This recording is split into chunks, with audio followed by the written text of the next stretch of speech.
So, clarify your strategic principles. That's what we will be going through today.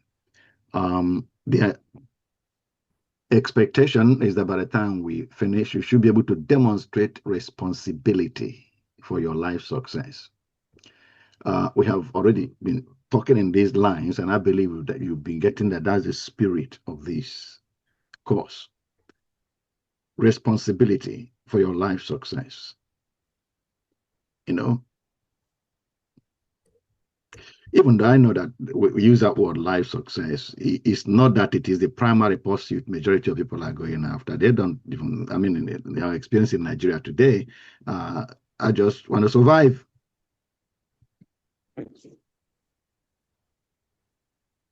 So that desperation will block our mind to anything defined as success. I don't care for success. I just want to survive, which is practical, very, very practical. The only thing is, the only thing, and that's one the main thing that this course is trying to open our minds to, that your survival is based on your success, the success of your life, not the success the way the world is describing. I mean, your life succeeding. That's where your survival is buried into. Your life working, basically. Your life working.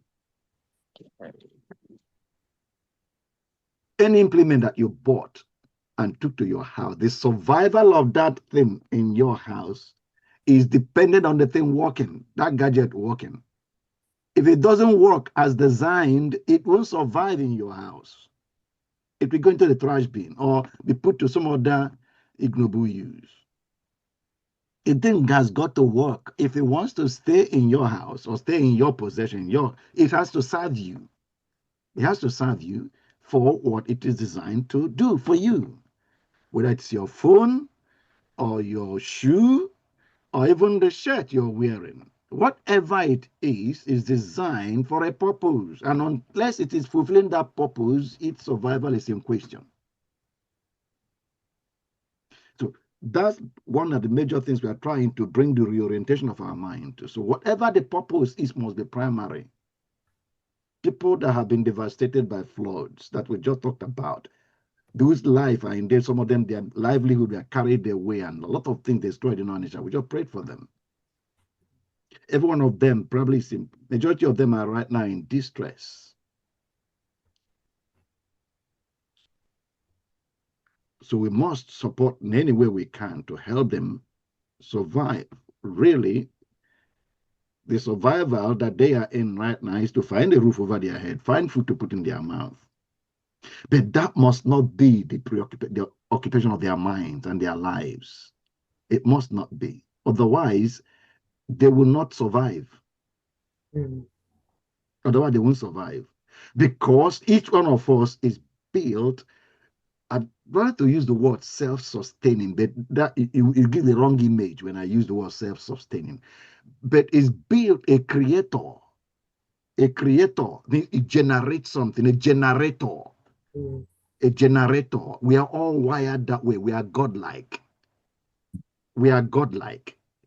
In true holiness and righteousness, we are really like God. You are a generator. And what God has been trying to do through this training is to like prime you or wake you so that they start generating. You start working like the engine we are trying to kickstart. Want to start you so that the engine starts running. When the engine starts running, we expect a lot of other things to come through from a running engine, a functioning equipment. The engine running, you kick it, you kickstart it, but once you start it, you don't start trying to start it. Your primary effort to start it. When you start it, you leave it, it starts running on its own. That's what I was trying to say is generating. It generate. We are generators of solutions. We are built that way. We are built that way. So that our brethren and friends that have been put into distress now in what happened in Onisha, what we just want to quickly help them to is to put a roof over there, put in their mind, and help them start their life working again. So they start generating again because they can generate. any solution necessary for their lives to excel. We are all wired like that. Now, and what we are believe is coming, our minds are waking up now, is the conditions and the background that we were raised have done something to our minds that we don't think like this. And because we don't think like this, we don't pursue this. This is not the root, the growth process that we are being taken through. You, a generator, a creator, let's help you gain traction in your generating and solution generating life. Let's let you gain traction on it. That's not the mindset with which our education system, whether we are being raised at home or going to for our formal education, we are not being primed in this direction. People coming up to generate, because that's what they are. You are solution providers. You are generators of solutions. So we've said it before. Because our mind is not wired in the direction, we have seen ourselves as victims of what happens in the environment. The environment we are placed in and told to dominate. We've seen ourselves as victims of it.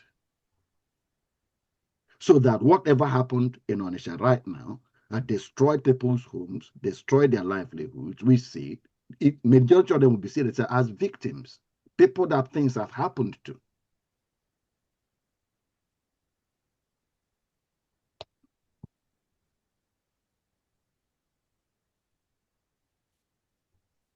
Okay. So I will say that the training is we expect that before the end of the session today, you will be able to demonstrate responsibility for your life success. You will determine threats to your life's mission success. We will develop mitigating values and principles for success.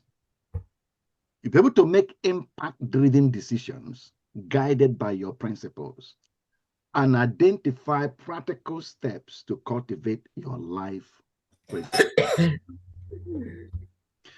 Cultivate yourself with your life principles. Okay?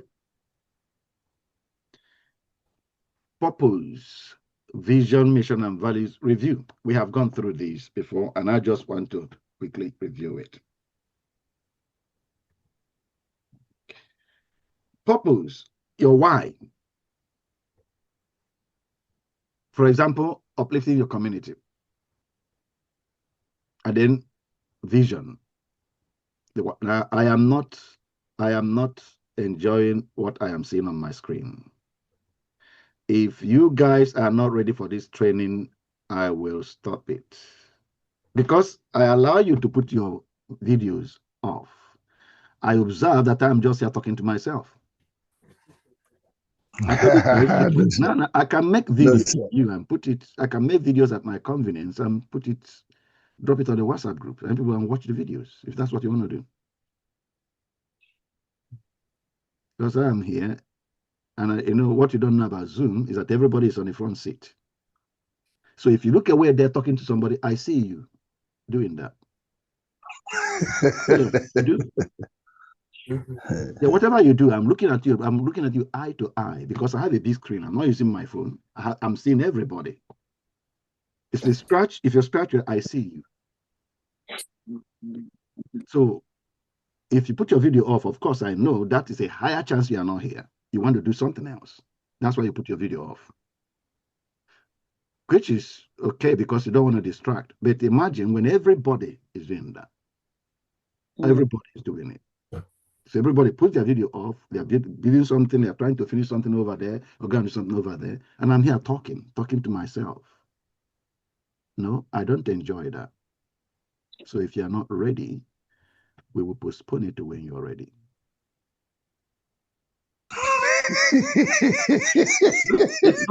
Daniel, it's not a laughing matter for me. I don't know why you're laughing about it. I'm sorry, sir. I'm not laughing. It's not a laughing matter at all. That is enjoying himself with some food, sir. Okay, because if you are in my shoes, I don't know, and we're all different, and I can do this. without making all this money, like I said, I can. It's the interactive nature that we want to. That's why we are doing it. Enjoy. I can do videos, and I have done videos. And the website where I'm sending you to do assignments, I actually switched the video section off. It's there. This course is there with videos. I did videos and put them there so individuals can just go and walk themselves through on videos. No interaction. They just listen to me talk, and then they do the assignments. And then they listen to me talk and do the assignment. It's there. I've already created it. So if that's what you prefer, I will direct you there. And so that you don't feel pressurized to have to be here. Or rather, to have to put your, not to be here because you're not here. When you put your video off, you're not here. But to have to come and put your data on. Yeah, if you want to do this, let's do it together. Okay. Please, please. Yeah. Please, I'm enjoying it, sir. Please. Well, I'm not enjoying seeing you talking somewhere else when I'm talking. I'm not enjoying it. I want you to be looking at me because I'm looking at you. Okay. Okay. Sir, you are very correct. It's discouraging, but you will bear with us, even though my brethren are still on their way coming. Yeah.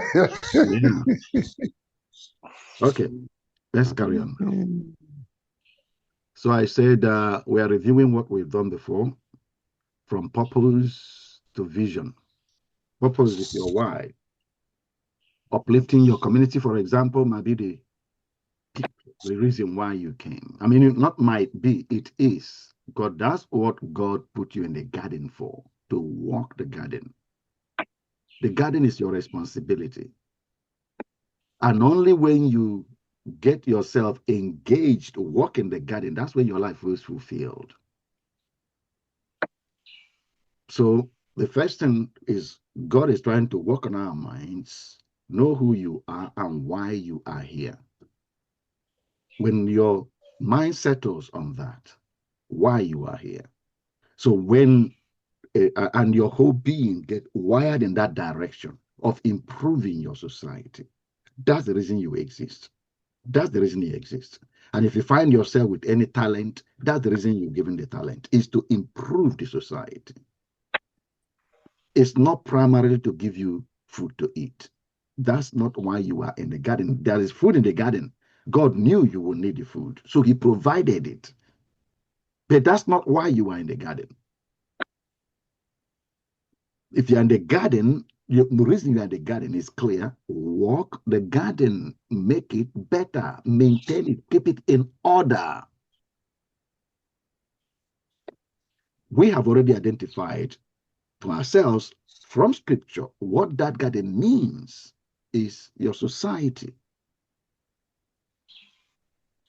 Human lives that have been fulfilled, and I don't mean from physical outside, but personal, just felt fulfilled and voiced that they've lived a fulfilled life. Every one of them have been people who were changing something in society with their lives. It's that process of changing the society that they were experiencing as fulfillment, because that's the way our lives are wired. Those that have been that focus themselves on just themselves, what they can get or extract from the society for themselves, they have not expressed the same fulfillment. And again, I'm not talking about what you see on the outside. I'm talking about a deep sense of reality. That my life has been fulfilled. Majority die frustrated in life with all their money and all their material acquisitions. I've mentioned to you and all the internet, people that have such huge money material acquisition that committed suicide, killed themselves. On the outside, everything looked fine. They bought a yacht and went on their yacht and killed themselves on their yacht. That's the extent of the frustration. On the outside, they won't see anything. Everything looked fine. So The reason for human beings being on earth and your life being fulfilled is way much bigger than anything else concerning any human life. If your life being fulfilled. And I had mentioned earlier that that's in it is where your survival is buried. Every one of us. Now, I believe the Holy Spirit will bring these things out more as we progress. But we're just reviewing what we've already done. And I hope that we are going through the videos of what we've done previously, because they will massively help in reshaping your thinking. Massively. Purpose is your why. Very critical. You are in the society to lift up the society.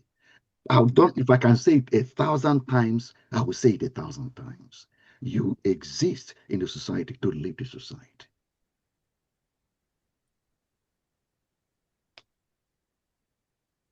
Therefore, you exist in the society and see the state of things as they currently are. We use the phrase gaps, systemic gaps, like in the picture on my left there, on your left. That's the way things are now, or worse than that. Your purpose is to lift that state to a new state.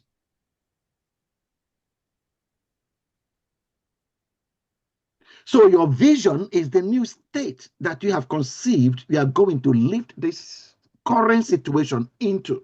You are going to transfer from what is here. You are going to lift it and put in this state before you depart earth.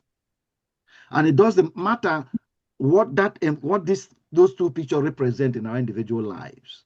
But you must have this picture clarity of this is the state and that's the state I'm going to live.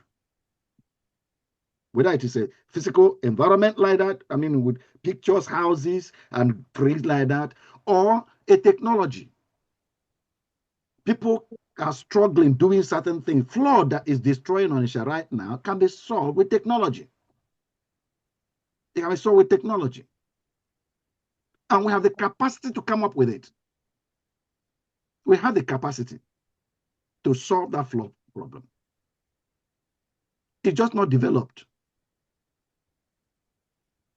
And what we have been learning here is that we can't blame the government for the undevelopment of your potential and your capacity to deliver.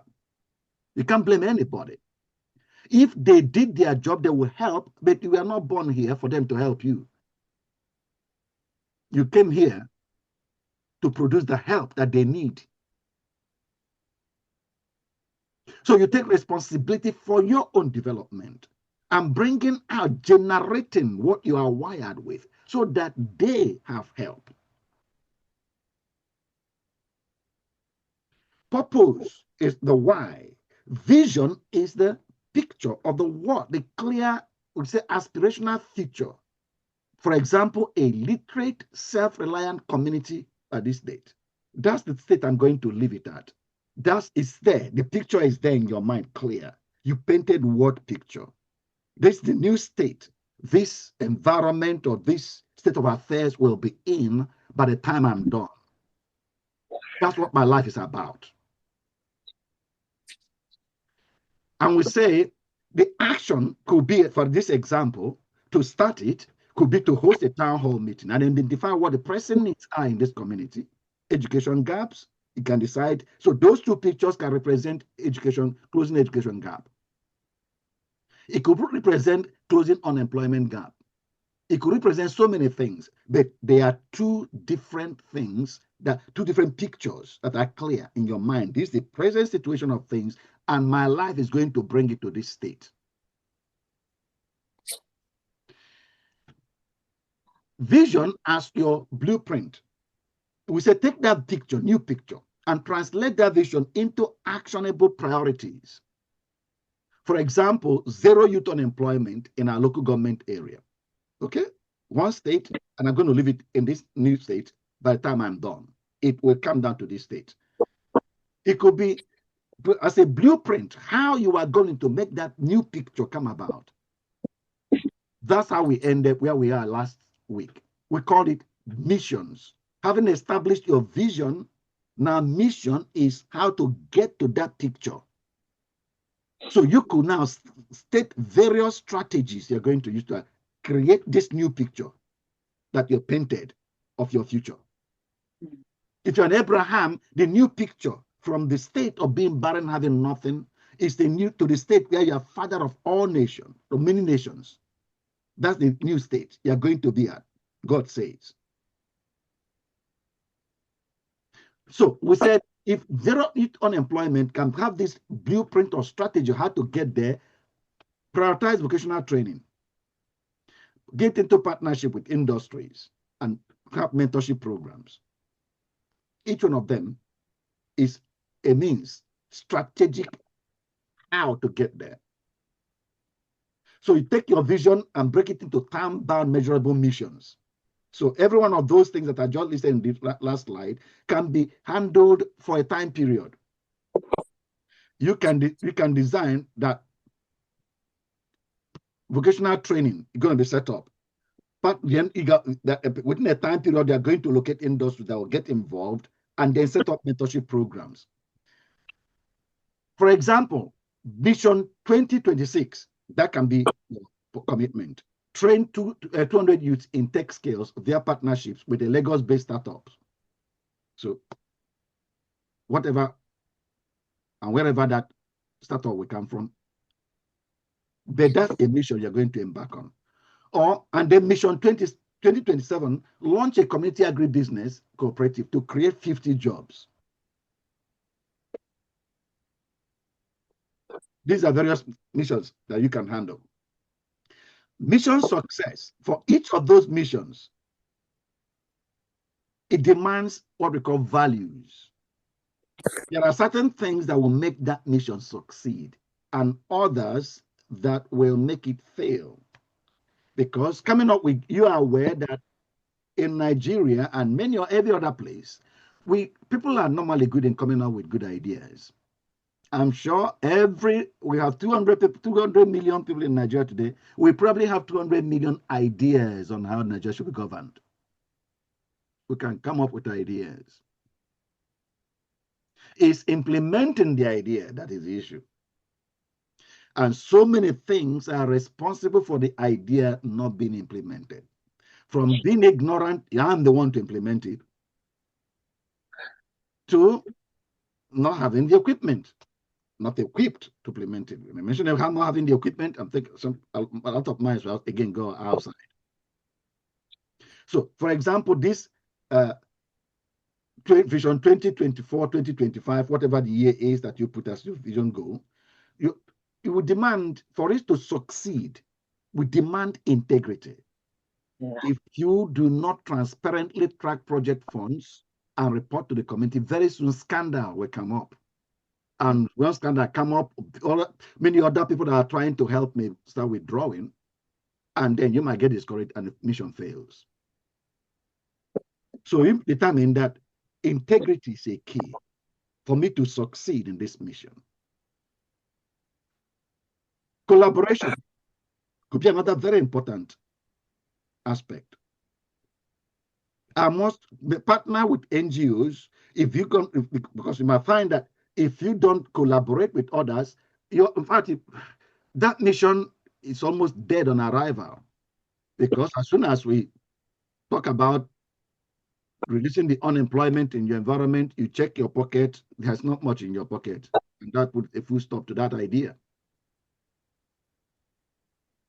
But I hope you got what I got from the last sessions that we have held here, that God has appointed you, giving you something to do that reveals, not something to pay for. I repeat my statement.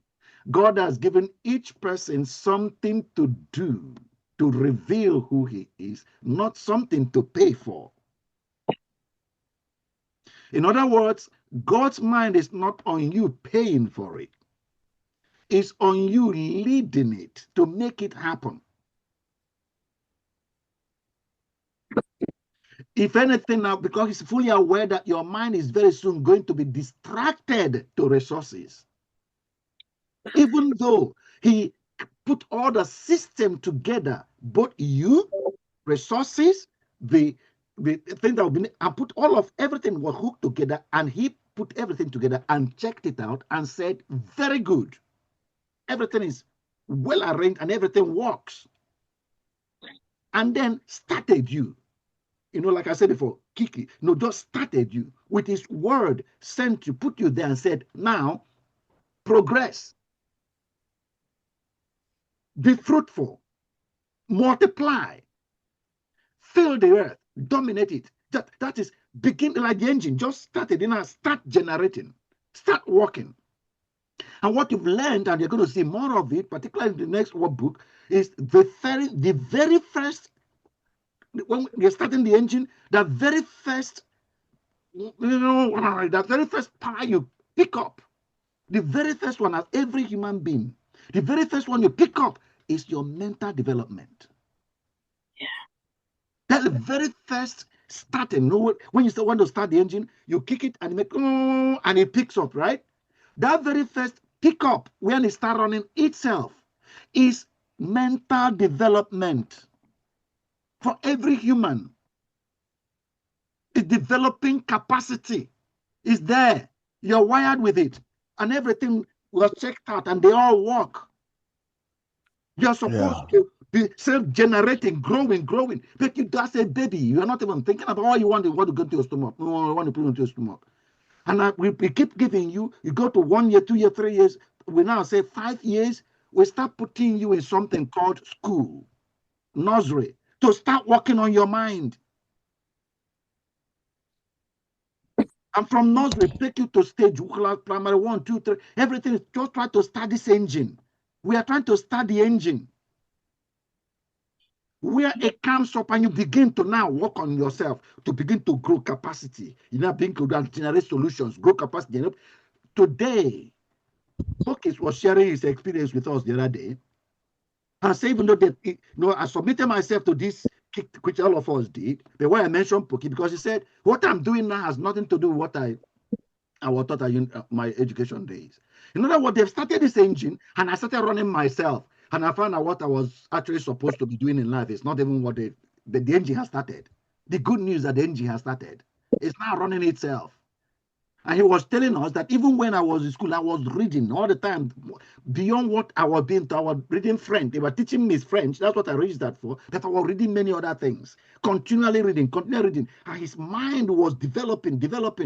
That by the time he finished, came out of university, you try to use his French skills like everybody else does, just get a job and you to feed yourself and get in there and say, that's not what my life is made for. But like I said, the good news that the engine is now running, developing, self-development is happening. And now he's finding a dimension that I think this is what my life is about. And continues to read. And I think all of you have picked that up. That all the articles I've been posting, almost only Poke is the one that will make a comment on it. The very same day I post the article, he will make a comment on it. Out of all of us in that platform. And of course, if I ask now, I'm sure all of us will say, I read it. They will never hear from you, so there's no evidence that you did. But of course, the evidence, I'm not looking for evidence of you reading it. The evidence is in you doing the work. It will come out. If you read it, it will come out in your answers. But of course, what is coming out in some of your answers is telling me that I'm not sure you read it, even though you say you did. Pokis want to say something. Go on, Pokis. It has to do with one of the articles we posted. I think this was yesterday or the day before yesterday. Because what you said now just reminded me that I have a question I had in mind. I think it touched on something that is my weakness, numbers. Mm. And talking about how we should scale making impact-driven decisions guided by principles. Mm-hmm. I really didn't understand, for instance, the step 2 under your decision pathway. And okay, how don't worry about that. Don't worry about that, because that's where we're going there today. We'll come there. Okay. So I'm saying that there are these things, therefore, these items that make your life work or make your mission a success. And I'll carry ahead because I'm just trying to introduce these things because there are more. So these are like integrity, collaboration. They are important daily behaviors that you pick up. And from experience, we normally pick up these things from experience. Because as soon as I mention an idea now and say we are going to start doing something, immediately you start mentioning some of these things to me. How about that? That I don't think it will. That might challenge it. That might challenge it. That might challenge it. So you already start pointing at things I should consider, so we can adjust things to make sure that when we make this thing when we engage on this, it will actually work. So for any mission to succeed, there are things like that that must be engaged and must be put into the equation, become the decision-making tools or instruments to help us take the action in the way it will work. This, I mentioned there, that these important behaviors, they are the engine of the success. If these things are in place, they are the engine that is driving the success of the mission. As soon as if any of these things drops off, success disappears, and you will see it because these things are not new. They are just our minds have not focused on them. So when we pick it up in training like this, it appears as if it is new. It's not new. It's something you do every day, in everyday activity. Values, the engine of success. These things that are important behaviors. Again, I'll carry on. I don't want to get ahead of myself. So when something is really important for your mission success, then that thing is valuable, and we call it a value. I just gave examples over there. Collaboration, integrity, values, honesty, excellence, trust, growth, achievement, and of so many accountability, several, consistency, commitment, correctness. Each of these is a value. And you are going to work it out in many of them. So to guard success, to ensure that this mission, literacy program you want to set up, to ensure that it will succeed, and the picture that currently is going to transform to this new state that you have in mind called vision, that we capture as your vision, to ensure that that will happen. You establish rules that will make you practice these values, practice integrity. You make rules for yourself that will ensure that you practice this collaboration over and over and demonstrate it all the time to ensure that you create this new picture that you are embarking to create. Principles is what we call the new laws you make for yourself. They are self-made laws to practice your values. For example, you see on my screen, the center there says impact. We want to make impact, we want to engage the community. Okay? We will assess the impact of engagement and use what have been learned to improve our future community engagement. Now, that's what this whoever created that picture is saying. But the thing is that they want community engagement. That's what they want. A community that is engaged in whatever they are doing, from whatever state it is now, not to be engaged. You see over there on the wheel, each blade of the wheel, a value. You see a value? Can you read out some of the values you see there? Inclusion, communication, yeah, support, planning. Yeah. Okay. Each of them is a value, and you see that they wrote how they will practice that value. See that? Can you read out some of them? Inclusion. Inclusion. We will identify and involve the people and organizations that are affected by the corporate sector. Okay. Methods. Working together. David, you come closer. I couldn't hear you. Yeah, any. Support, communication, planning, methods. No, working. Just want to read out how they will practice that value. Okay. Let me read out the planning. Go on then.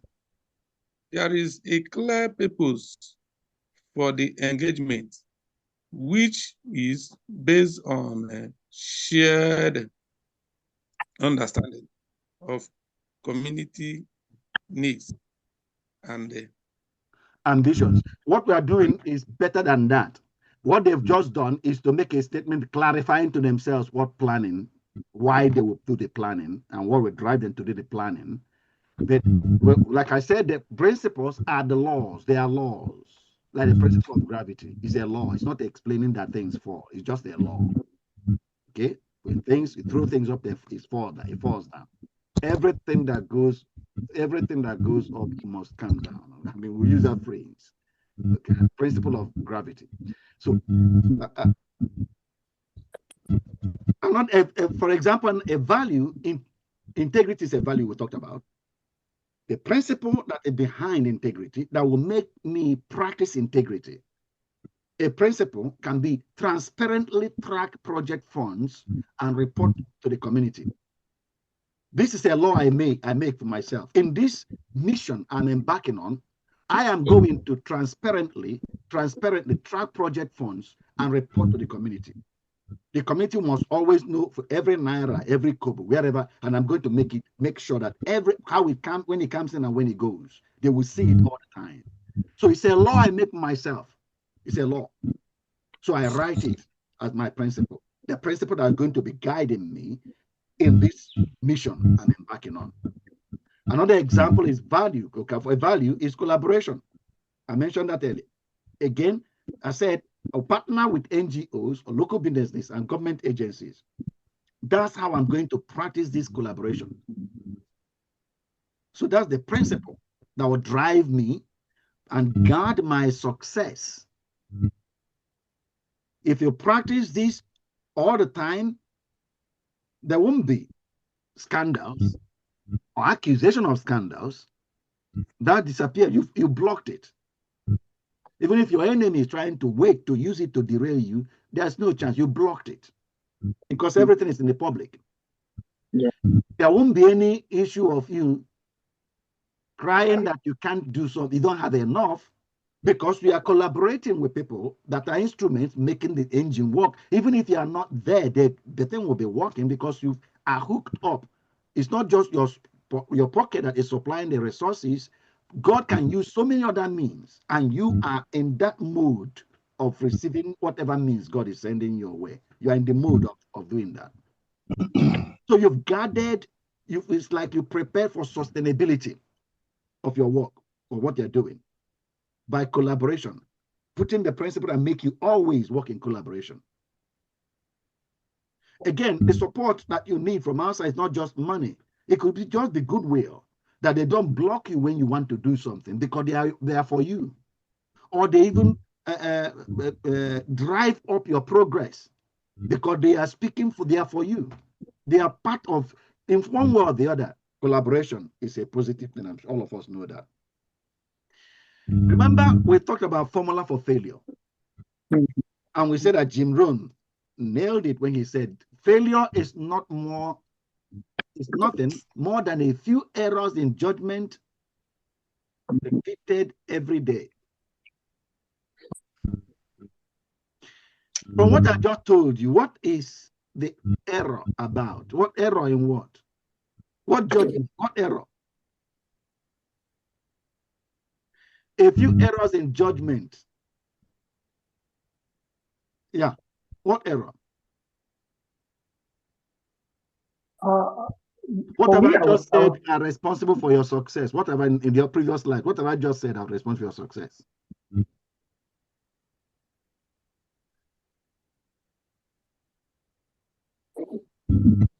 Sorry, are we here?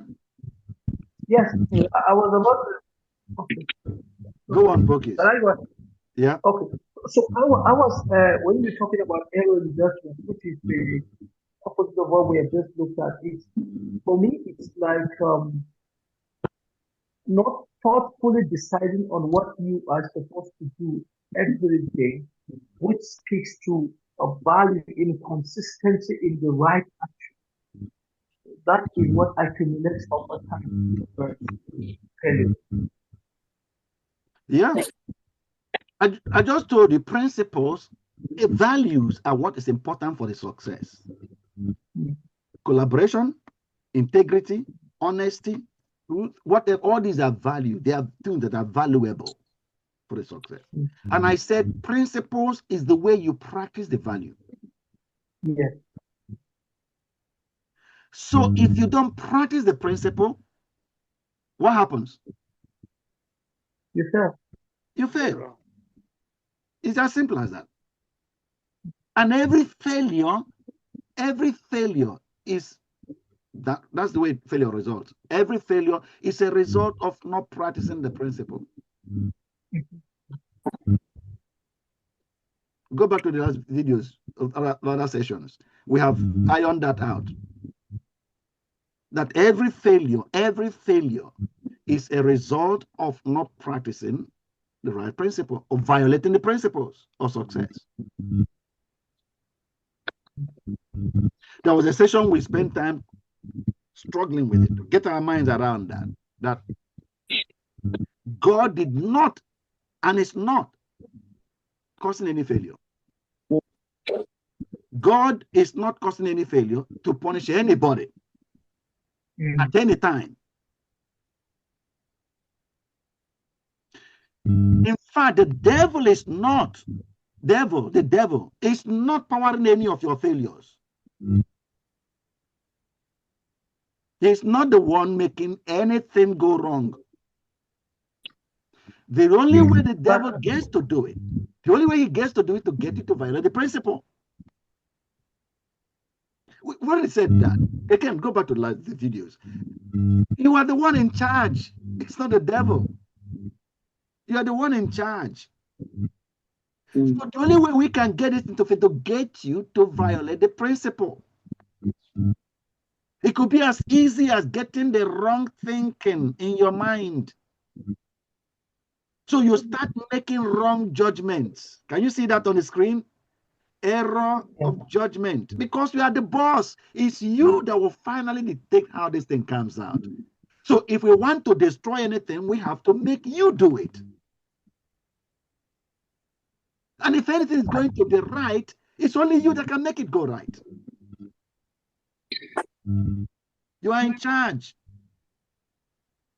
So Jerome says, yeah, failure of any project, of anything, is simply more, it's nothing more than a few errors. Decisions are made, but I made wrong decisions were made. That's all. Because the state of anything is as a result of decisions made. Ben said that the flooding was already known. The meteorological services already warned this coming. Excuse me. Why did they make it known? Why? Why did they? So we could have prepared. So we could have prepared against it and would have taken measures that would have avoided it. Did you hear that? Did you see that? That's not the devil that is now making what's going on happen. But we were ready for it. Came so that the boss can make a decision. That's why the warning came. The signs of things coming. In fact,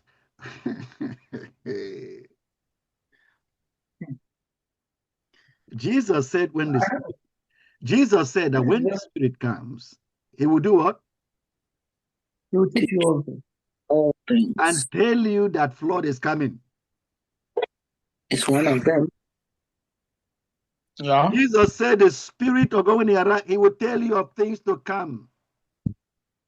And when the meteorological people say, hey, flood is coming, you don't count that as a spirit saying, do you? No. You discount that. You're waiting for the spirit. Even pray against it. Huh? Even pray against it. Fasting, going for night. This flood, the meteorological service say, hey, flood is coming. You don't make any, you are the boss. You are the boss. You are the decision you make now will determine whether the flood will damage anything or not damage anything. The decision you make. Of course, I'm aware. Remember, I'm just bringing this out the way I'm bringing. I'm aware that some of these decisions can be difficult, but you are still the boss. Some of these decisions, in fact, when you are warned the flood is coming, and you try to make it, I made the wrong decision yesterday because I built my house here. I shouldn't have. I should not have built my house here. That was an error in judgment. It's not the devil who put the house there. And it's not the government also who put the house there. It's me. And by you, I mean you that it may not be maybe your landlord, of course, but you rented it, you can pay it and stay there. It's your decision to live there. It's just that what is happening now made me aware that that decision was wrong. But I'm still the man that made the decision. I'm the boss. Failure of anything is a result of errors in judgment. In other words, for any failure at all, any failure, I don't know how long I should say this so that they get into, for any failure is saying there is a decision I should have made. I didn't make. I made the wrong decision. That's why this failure occurred, including the failure of governance we have in Nigeria today. A decision we should have made yesterday that we didn't make is the error of judgment that brought us to having bad governance. And becoming aware of this can help us decide to make some decisions now that will give us good governance in the future. Because something like bad governance, you can't just, oh, I'm sorry, and then put your hand back and correct it. Bad governance came about because of decisions we made yesterday. In fact, I'm saying, I don't want to stay there. I don't want to stay because that's a lot. So let's carry on. So I have a question. Go on. So, this is beautiful. I mean, I love this part, but so many questions coming to mind. Let me just ask this one. How do we now draw the line when it comes to the failure in life generally? How do we draw the line between failure attributed to, or are we getting this wrong, especially in this part of the world, to people who do not accept the person of Jesus, but they are quite frankly practicing the principle? Because sometimes, the failure is attributed to the fact that, oh, you are living in sin, you don't believe in Jesus Christ, that's why you're not failing. But then I have seen people who actually don't believe, and they're still making some success in life. So does it mean that, how do we draw the line? I guess your voice is broken. where I'm going. So between believing in Christ as a means of success and what else now, and just living by principles to succeed. Because from what you're saying, principles and these values are the core grounds on which one succeeds, not just believing in Christ. If I got that right, you can believe in Him, but you don't live by values and the principles, you won't still make any headway. Well, that's a fact. And I don't know whether we got what you said completely because your voice was breaking, fading and out, Cookies. Your voice was fading and out. Okay. Now, let me try to rephrase what you said and see whether I got it for the sake of everybody else that didn't maybe missed it. And then you let me know whether I got what you said. You are asking, they said, generally, in religious environments, our environment, we believe that success is caused by Jesus. So when you believe in Jesus, those that believe in Jesus now have a chance to succeed in life. And your question is, there are people that don't believe in Jesus and they are succeeding in life. Is that what you? Yes. And what's the question? And those people that are succeeding seem to be living by values and principles that are possibly drawn from the Word of God. For instance, you find them collaborating, you find them living with integrity. Yeah. But about the faith thing, they don't really care about the person of Jesus. But they live by the principles and these values. Yeah. But generally, in the religious cycle, how do we draw the line between believing in the person of Jesus as the path for success and living in with values and principles as the major thing that will make you successful? Okay, number one, John chapter 14, where Jesus introduced himself. John 14:6. What did Jesus say he is? Come on, pastors, you know. Jesus said, I am what? The way. The way, and then? The truth. The truth. The life. And the life. And the life. Did you see that?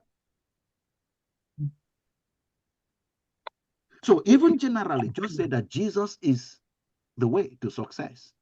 He said, I'm the way, the truth, and the life. Did you see those three things? Values. Values, yes. Values. Jesus said, I am. I am the truth. So when somebody determines that I am going to live by the truth all the time, what is the person doing? What is the person doing when he says, I will follow the truth? It doesn't matter what it costs me in my life, I'm going to live by the truth. What is the person doing? The person is following Jesus. He is uniting his life with Jesus. He's uniting his life with Jesus.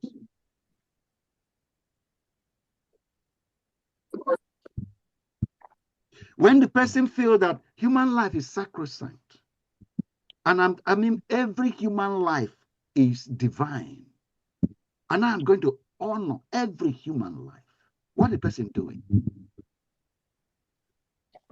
When the person decides that, I mean, everything, you said it, you mentioned about the person, the principles the person is walking by, being from the Bible. So I'm just even at that general level, but that's not what I'm talking about here, though. I'm just answering that by the side. And maybe we'll come back to that later if that comes up again. But let me move back to what I said here.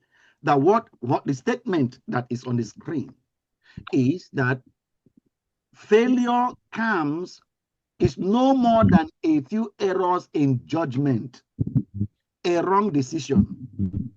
That's what causes failure. If anybody fails in any way, is a result of wrong decision made. That's where I'm laying the emphasis. I made a wrong decision somewhere. It's not the devil causing my failure. I made a wrong decision somewhere. The devil does not have the power to make anybody fail or anything in this world fail.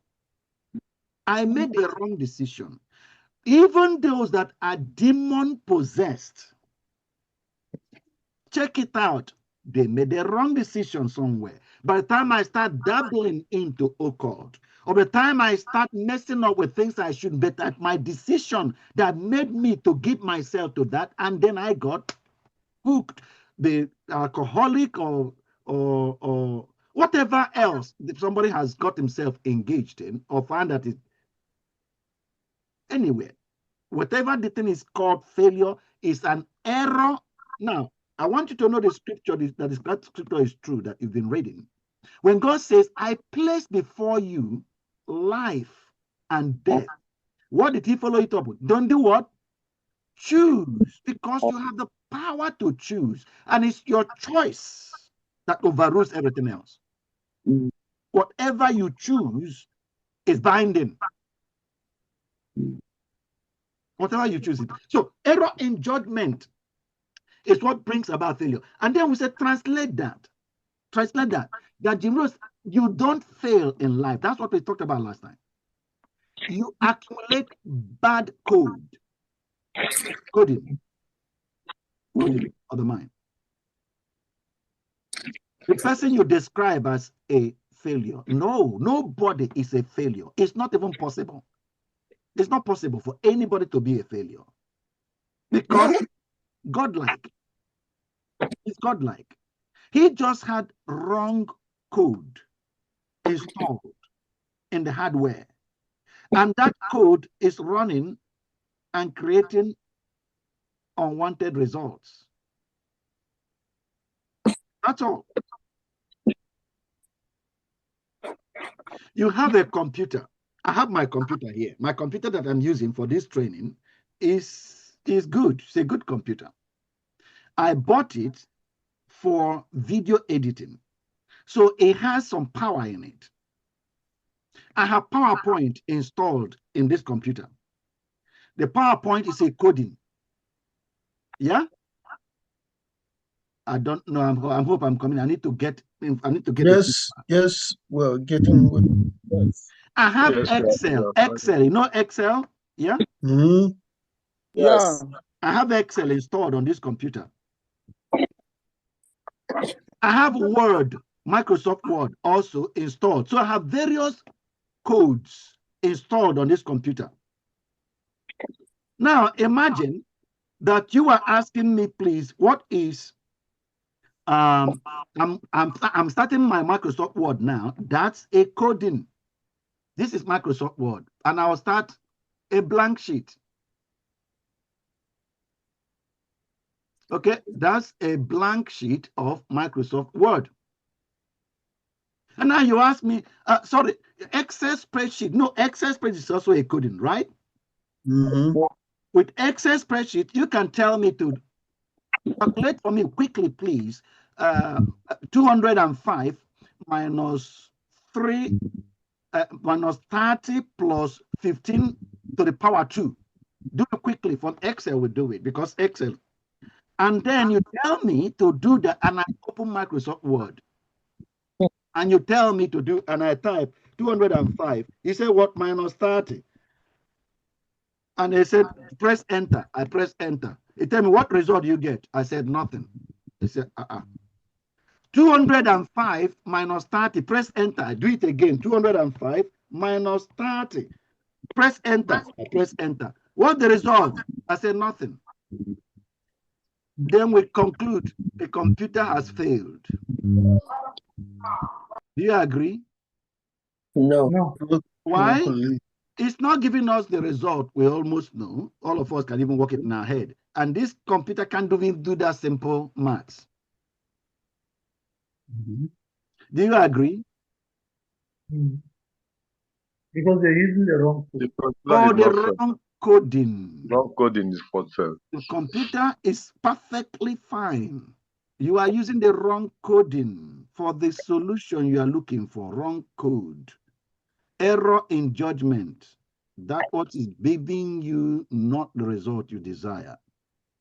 It's not the hardware. The hardware is much more powerful than that. To get the result we want, I close. Remove this code. It's a bad code. Install or call up the right code. Excel. Excel program is the right code. And if I open... Okay. Sorry, what is I should do again? 205 minus, and then I got to now to operate the code. 205 minus 30. Press enter. I press enter. What is it? 175. Now you are talking. Right code. It's not just the computer is perfectly fine. And we have shared it together here. That your capacity to change the world is limitless because you are godlike. If there is any issue that challenges you, error in judgment, wrong coding, you just have wrong coding working. That's the reason why you can capitalize on the coding and change the coding, and you will solve the problem because you have the capacity for it. You are built for it. There's no problem you cannot solve. Your potential is limitless. We've said that before, and I will not continue there anymore. because I spent a lot of time on this. Formula for success, we learned from Jim Rohn that success isn't luck. It's not genius. It's not even an overnight explosion. It's just better code running daily. What we call failure is that we're not getting the results we want. And we've just said it's just the wrong code running. Error in judgment repeated every day gives us poor results. In your trying to implement the vision, you have mapped out missions. You are now trying to work on the mission. Wrong coding will give you bad results. It's not that anything is wrong with you. So, but if you don't know what I'm talking about now, if you don't know it, your mind will be telling you that you are a failure. But there's no way you can be a failure. It's not possible. You cannot reduce your capacity. You're already made like God. God already made you like himself. Okay? So you can't reduce your capacity to function. What I mean, your potential, sorry, not capacity, your potential. You can't change, you can't reduce your potential, but your capacity can increase. You can acquire a better coding and you'll be able to produce more. And you can still improve your coding still and even produce more in different dimensions of life. All things are possible to him who believes, who has the right coding. All things are possible. And it's talking about you. So success is just better coding running. And you can acquire the coding required to make your mission a success. You can acquire that coding. It's a few simple disciplines practiced every day. And I'm sure you have an idea what that discipline is, what that practice everyday practice. Please tell me quickly, what is the everyday practice that leads to success? Everyday practice of what? Setting goals and pursuing them. Values. Everyday practice of your values or everyday practice of principles, the right principles. That's all it is. If you can determine what the right principles are and practice it every day, success is guaranteed. Because this life was planned. It's planned. God planned it and made it a success before he delivered it to us and told us, live this life. It was fully designed and worked perfectly well. Everyday practice of the right principles definitely breeds success. Definitely. Can't be stopped. Therefore, all we need is to recalibrate our minds. Swap I can't coding to what's the next step? Coding. Jim Rohn said, success is a few simple disciplines practiced every day. And we read the translation that success is a habit. It's not a miracle. We've gone through that. So, question then is, why do missions fail? Answer me, please. Error in judgment. Because of error. Errors in judgment. Error in judgment of what? Error of what judgment? Decision. Decision, wrong decisions made. Yeah. Or errors. Huh? Values that are not practiced. Values that are violated. So what we're going to do now is to identify failure risks. What are the failure risks? What could make my mission fail? Daniel. So, I have been really blessed a lot. And a lot of thinking has been going on in my mind as a result of this morning teaching on principles, values, practicing them, then success. Well, I don't know whether it's a question or for me, a kind of reflection. I'm looking at success as something that should be more of output than input. I don't know if I'm wrong, sir. I'm looking at success as something that is more of output than input. Yep. I don't know if I'm wrong. The reason why I'm saying this is I could actually practice this idea of waking up every 5 a.m. in the morning. Mm-hmm. I've developed it, but at the end of the day, once it is 5, I wake up. I've put some mechanism into place, like set my alarm and have my phone always on, available with full powers in it, not allowing it die off. But by the time I woke up by that 5, which over time I've built, it has become part of me. And yet nothing is coming out. I'm not really devoting myself. Can't you see? There is possibility I could say I'm succeeding by that continuous habit of waking up by 5. It has become part and parcel of me. But nothing is coming out of it. To me, is that not a failure too? Help me get this clear. Because when we say it's a repeated habit, yes, over a period of time, yeah, that culminates to success. Yeah, I could be doing something inside, and not nobody is even feeling it out there. So I begin to believe that success has more of an output thing. It shouldn't be because I woke up every early morning, 5 a.m., yet I'm not doing anything as a result of helping my family get established, financially balanced. This is happening to a number of us. We could really believe that this is success. But can we say it's not success? So that that person would even understand there are habits we do. They are not benefiting anybody out there. It's not a success and it shouldn't be called a success. That's simply because I've been practicing it over and over in time. Thank you. Okay.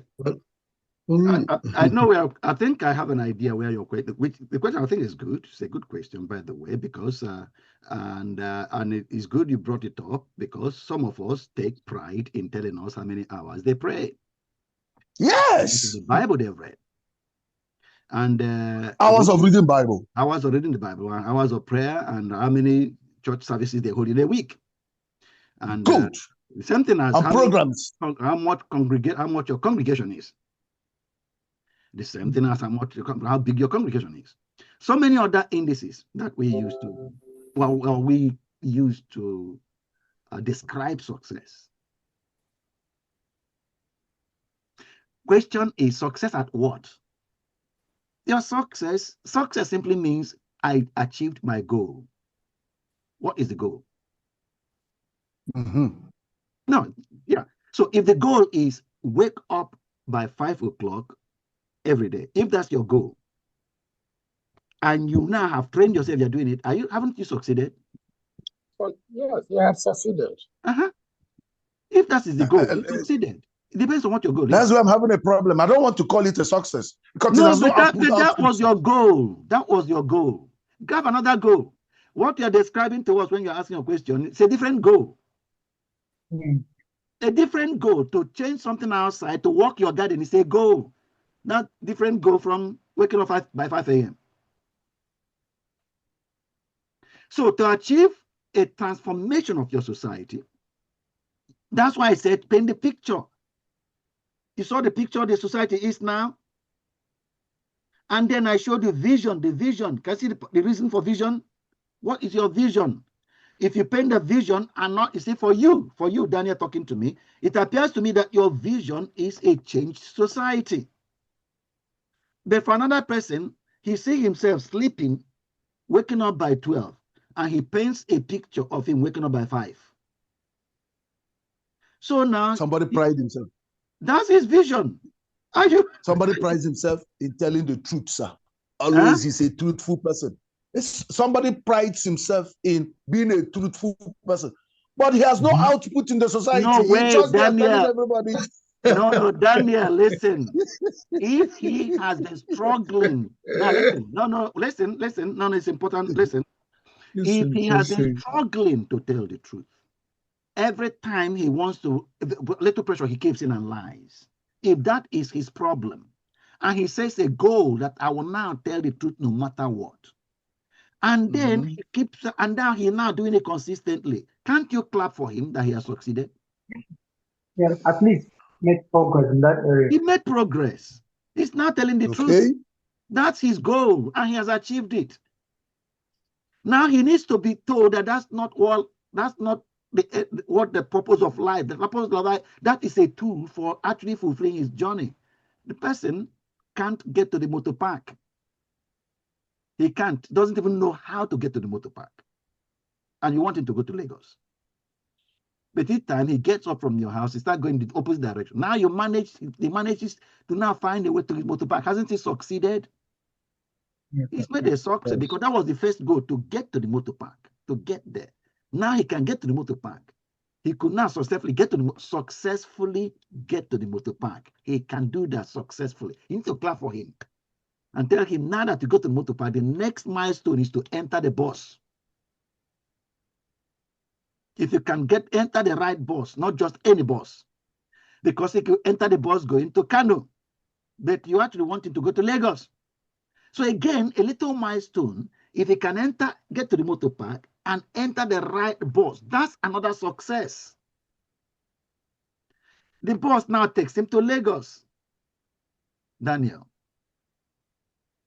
Thank you, sir. Seriously, I'm having a problem of calling it a success. Well, don't worry about that. No, don't worry about that. Don't worry about that. James has a way it helped me. Because faith without work, it has to. Let's call it a success when it's a kind of thing that impacts life, when it's actually out there. Correct. Let's call it a success. I'm not call something in my faith. I don't even need to call my faith a success if it has nothing to do with someone out there. Okay. Nobody just takes the success. Okay. Hello. Yeah. I think I was thinking, that's fine, Mr. Daniel, but I was thinking we could have maybe discussed the issue raised. What should be the reason for Nigeria's failure? And I think he touched on it a bit. That was the initial question before Daniel came in with that question as well. I noticed, and even from what Pastor Daniel has said, that personally I've discovered that in my attempt to do some of the things that I think are right in terms of my own vision and my life, you consistently will have some sort of opposition, from people, which is normal. It's okay. I have discovered that the major reason for failure is mindset. And the reason I'm saying mindset is because, for instance, like you said, I am so excited you talked about the fact that the devil is not the reason for your failure. It is just this accumulated bad choices over time that leads to failure. Just errors of judgment, consistent errors of judgment will give birth to failure. Because I reduce when you said the devil is not the cause for your failure, to also say that Tinubu is not the reason for your failure. Because in this part of the world, it's like we are more excited with the blame game. And because of the way our minds are so warped, people do not see how little wins, small wins, can over time accumulate and snowball into success. For instance, like Daniel talked about, waking up at 5 a.m. is not success because it's not giving him anything. Well, that's the best step of the success. The next thing is to say, what do I need to do with my time? With my time, why did I wake up at this particular time? You've succeeded already by waking up at the time you said you want to wake up. But it's not just waking up, but what next do you do with it? Because over time, programs become routines, they become traditions, they become customs, and then they lose the very essence for which they were created in the first place. Which explains the reason people will go for conferences and they say you will never be sick this year. That's impossible. Nobody will fail this year. It depends on your choices. This will never happen. You don't just declare the thing and then hope it becomes a reality. No. A number of things will have to follow the declaration for it to become a reality. If you don't pay your tithe, things will be tight for you. That's not true. It depends on your financial intelligence. So quite a number of things that have become tradition. So I noticed that our nation is very religious. We just follow things without asking why. We do things without asking the question, why am I doing this? What does this lead to? Because for me, without questioning and interrogating my act, in the long haul, you've done a lot. But to what extent? What has it accomplished? What has it achieved? And oftentimes you discover that you've done a lot, but you've not done the main. You read a lot in the Bible, like you give an example, but there is no roadmap for your life. There's nothing you really pick. You really prayed for hours, but it's like God did not even sleep. Because after the prayers, you go back to sleep. But everyone who prays correctly acts immediately after the prayer. There should be points written down. Write the vision, make it plain upon tablets so that you run with it. Because prayer is interacting with God, and there's no way you interact with God without Him speaking back to you if you actually pray. So quite a number of things. And people glorify and spiritualize these things, and it looks bogus. So, and we are more carried away by the theatricals that we have lost a grip of the principle that could have transformed our nation. I decree healing for you. And I don't know, like I said, consistently I think about this code. I mean, like, okay, when we come for prayers for miracles, maybe 1 in 100 or 2 in 100 will get the miracle. But there is a principle that could have made more than that number healed. Can we improve our health sector? Can we improve our hygiene? We have health seminar, and then we talk to people about their habits, and that can change a lot of things. Maybe we can reduce blood pressure and diabetes or hypertension as a result of seminars. So we don't even need the miracles. Because some of the problems we've brought it upon ourselves by the choices we've made over the years. But no, Nigeria, we want the miracle. We want the drama. We want the theatricals. So because of that, people are not thinking. So you have a lot of activities. And then the more powerful it is, the more emotionally laden it is, the more we think it's going to give us the result. So those are some of the things I see around it. In fact, one of the things I've been doing is to my personal life and in my engagement is audit everything I do. I don't just go ahead and do something because everybody is doing it. I consider, okay, why? What is this leading to? What is the overall? Because if we don't do that, you discover that you're really doing a lot, but you're doing nothing. So these are my thoughts on this.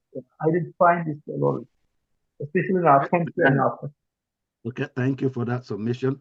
Now, like I said before, Daniel, I know you're still raising your hand, but I want to I mentioned, I said I know what Daniel is going to, and what he's raising up is valid. The point is, suppose you just call it activities. You have, okay.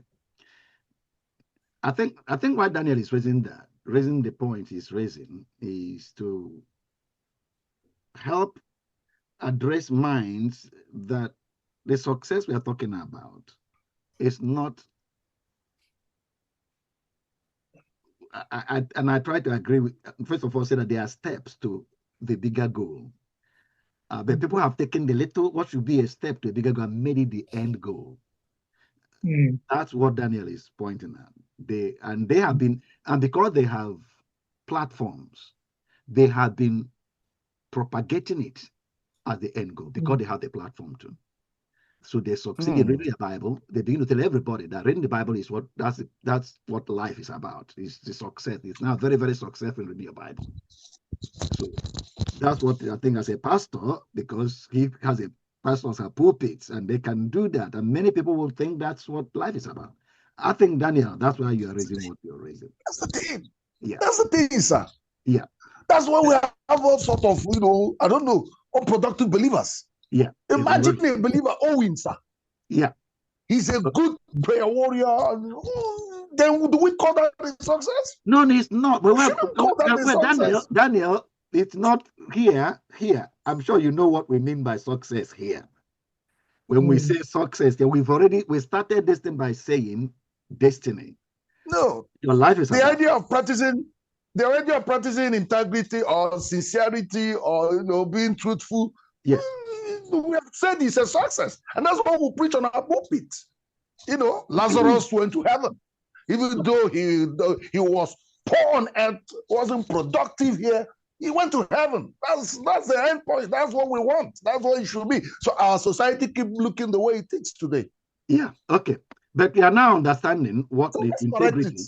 No, but we are now. I hope you are now understanding where the integrity fits in the success ladder. Without it, I'm saying without integrity, you will not succeed. Even you'd have understood your destiny. Your destiny is not integrity. That's not your destiny. But you'd have understood your destiny need integrity to get there. It's not that our people have taken the first rung on the ladder and made it the end goal. Yeah. You cannot clarify that, sir. Say that more. I said the first, taking the first rung on the ladder, the first rung, just the first, and made it the end goal. And we have done it several times. People have just got born again, and they are told that's all they need. You just got born again, that's it. You've clocked it. And they know nothing about life. Good morning. Yeah. And if I find there's some churches, that's all they preach about. That's all they teach their members, just how to be born again. And stay born again and not be unborn. Okay. Just stay born again. That's all they preach. But we are here to be the catalyst for change. That's why we are here. We are building a new society, building new churches, building new members. We are building, we are builders, we are nation builders, aren't we? Yes, sir. We are nation builders. So we are going to... Somebody's talking at the background. Ben, you need to pay attention. Sir, I have a question to ask, and you have not given me space to say something. You haven't even requested for space. You are disturbing us by talking to somebody else while we are talking. If you have a question to ask, you request, and then I allow you to ask. You haven't even requested yet. Now, go on and ask your question. Can I ask my question now? Yes. They're not hearing you. Okay, thank you, sir, for the opportunity. So my question is that since failure is wrong judgment carried out over time or carried out daily. Now, let us use a practical example of what is happening in Onitsha, Anambra State, in this flood event now. Let's say the meteorological department gave a warning there will be great flood. And let us now say the people living in Atani, for example, they knew that they have been experiencing such flood. And some people try to relocate. But you find out that the people that are relocating are the people that have where to go. The people that are relocating are people that are well-to-do. That has money to maybe rent house out of that area. But still, there are some that has the interest to make a move. But they have no resources to make such decision. So such people now that have made attempts, but they couldn't afford migrating or leaving their domain at that period. And this thing actually now is happening. Have they truly make a wrong decision? What would have been their step after hearing such thing? That's number one. Then number two, we now, after hearing all this training, receiving this rewiring of our mindset, now, what do we supposed to do after such a warning? Because if we are receiving all this and training to empower ourselves and empower the community as well. Because you are empowering us now to empower others. Yep. That's how I'm seeing it. Yep. Formerly, we don't have this knowledge to this extent. Even if we have the knowledge, we don't know, we don't have the ideology of how to carry it out or how to even plan our way. But you are bringing us to the grassroots of what we ought to have known all this while. So, in such a situation now, what would be our response? Okay, for example, myself now, after I joined this very eye-opening training, I told you of the incident that is happening in my locality, the evil men duping people in the name of Oswaya and Owo. Now, by the special grace of God, I connected to 3 other entrepreneurs. One of them is a forest trader. The other one is an agro-tech personnel. Then I now try to liaise with them because myself, a vocational trainer, then I now try to diversify to bring 3 other skills together so that we will now join together and go to the local government chairman and tell him what our vision is to remove these hoodlums. And we will give them the opportunity to come and be trained free. Yeah. We'll give them the opportunity to come and be trained what? Free. And start doing something on their own and be self-reliant. Whereby they now refuse, the government will now handle them.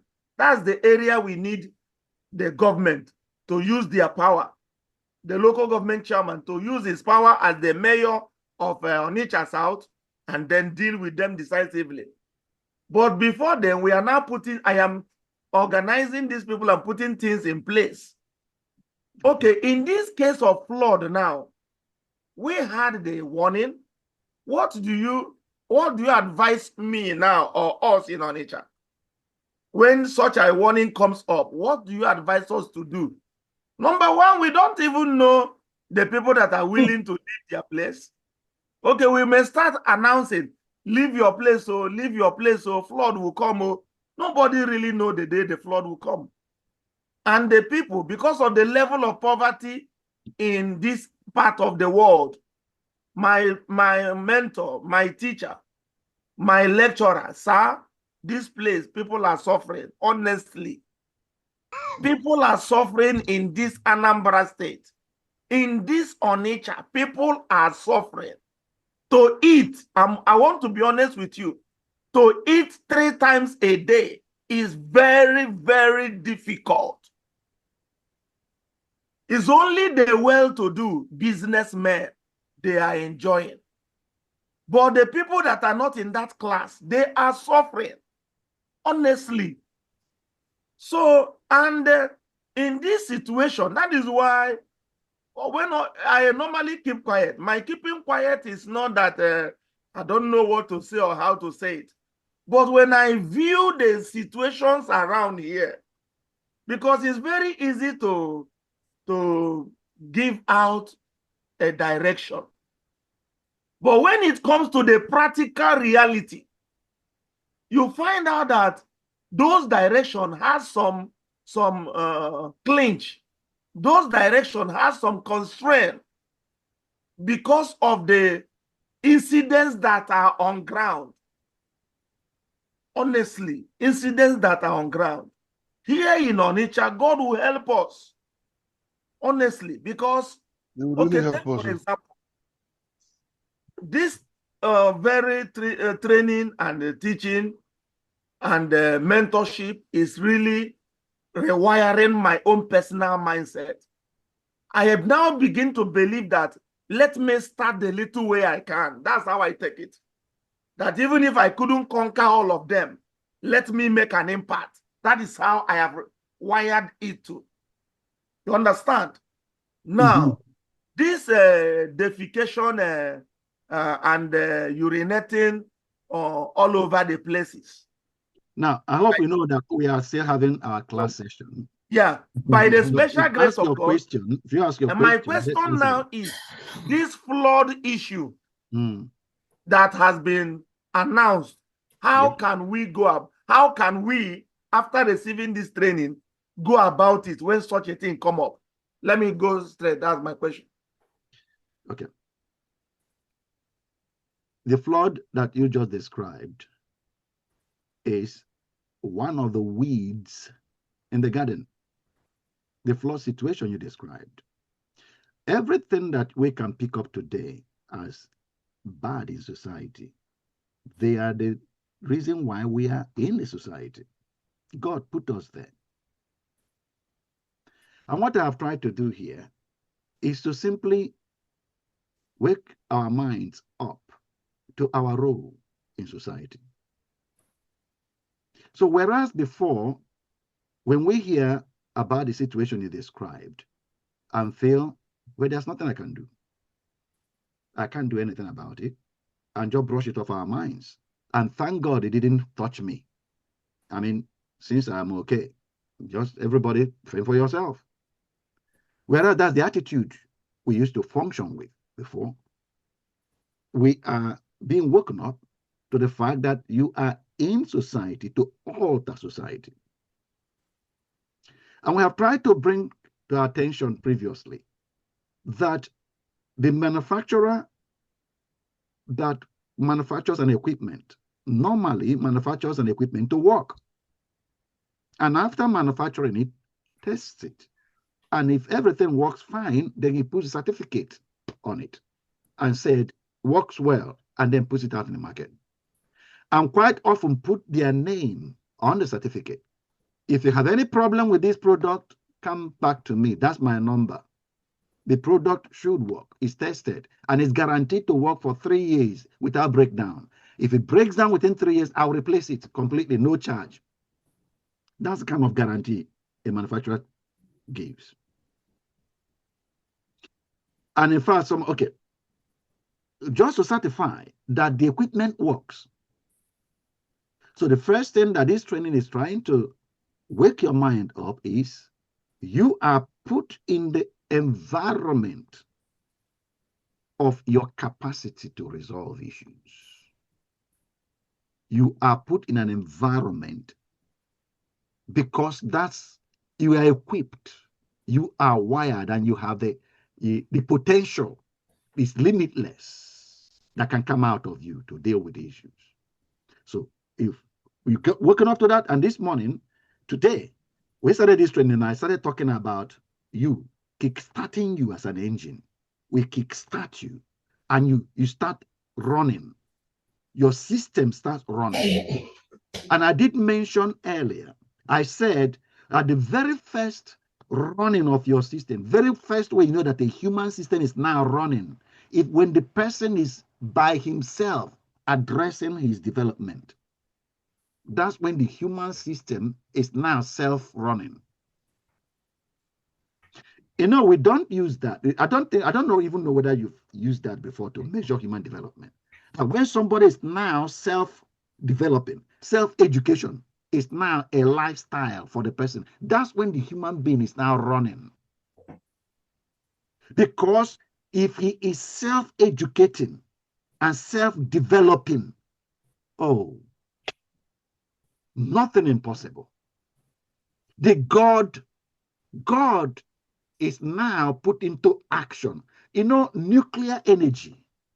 You know why that thing is called nuclear? Why is nuclear energy? You put the nuclear, that is, they tell it to now last for 1,000 years. Because it's self-generating, no fuel, no outside fuel needed. A human being is bigger than nuclear facility. But it's to get that self-generating stage, to develop this man to where he has taken over his own development and is now self-growing. Look at our brother Ben asking this question. Who represents all of us and the state we are in Nigeria? I don't know whether you read the biography of Steve Jobs. You've heard that name, Steve Jobs, right? I don't know whether Yes, Ben, sir. have you heard that Yeah. name? Yes. Have you read his biography? I say, You say what? have you read Steve Jobs' biography? Steve Jobs. Steve John. Jobs. Okay, no, sir. No, sir. Okay. I will encourage you to read his biography. Okay, Steve Elon Jobs. Musk. But you have heard about Elon Musk, right? Yeah, Elon Musk, yeah. Have you read about his biography? Yes, sir. Okay. Elon Musk is still alive. But these are individual human beings that have sort of got into this state that I can use to illustrate what I mean by self-generating. That they come into an environment. If Steve Jobs was alive, when you read his biography, that the way his mind works, he comes into an environment like Atani. As soon as he looks at it and sees things are terrible, his mind begins to work out what I'm going to do to resolve this issue. That's just the way he thinks. I'll develop a technology that will resolve this issue. And he doesn't mind spending the next 10 years working on it. I'm sure you know about Bill Gates, with all the kind of whatever is being said about him. You know that's where his mind works. Yeah. He takes up and comes and meets polio that they try, and they said there's nothing, and they said there's a way, there must be a way to resolve this. There's a way. That's a level of human development. And every one of us can be brought to that state of mentality where you begin to become self-generating. You meet an issue, you don't know, you have no idea how to resolve it. Just a bump, you bamboozle you, as you might say. But you see, the person that put you as the solution in the environment said, if anything bamboos, just come and I will tell you what to do. So that you keep, so that you can generate the solution now never meant you should not generate the solution. Never means that. Never. You are the solution. But if you don't know what to do now, just come and I will tell you.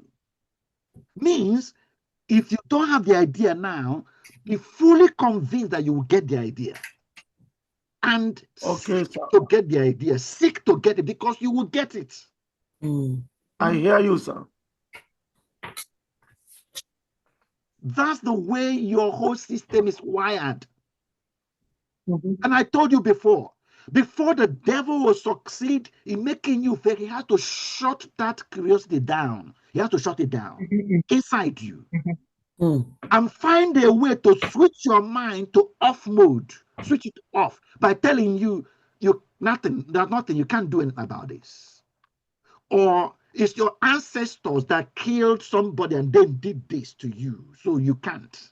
Yes. Just find a way to switch off that curiosity so that you stop going. Because if you keep going after the solution, you will get it. Yeah. Yeah.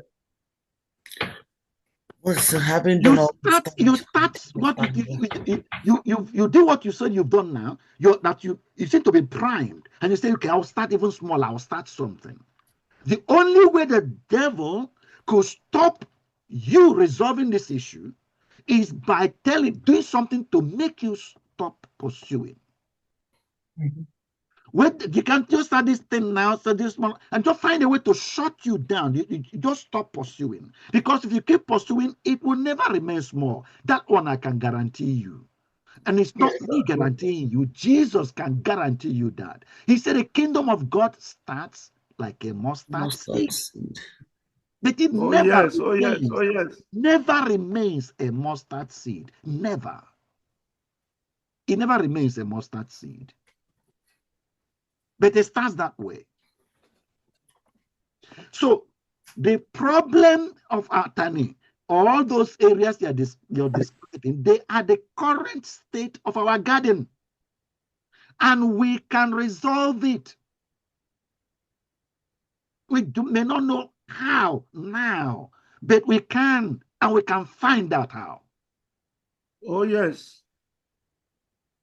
That's the mentality. And we will get That's there. the mentality of I can do all things I through can. Christ. Yeah, because that's the real me. That's the real truth about me. That's the real truth. I can. I can. And the wisdom will come. So thank God you are making a start. Just make a start. Continue. And then what we are talking about earlier from Dan's question is that, and I said this today, I said, draw the picture first. Have that picture, the big picture of how the new Atani region or whatever those regions are, draw the picture how they will look like by the time you're finished. The picture of that Atani, where all these problems have been resolved. Draw the picture, have the pictures, go and get something, print some, whether it is a paper clip, or get something, put it on a plate and put it before in your front in your room, somewhere, where you will see the new Atani or the new Onisha. I will tell you what the devil will do. I'll tell you what he will do. As you're putting that, he will tell you, do you have any political? How can you even be doing that? Do you have any political connections?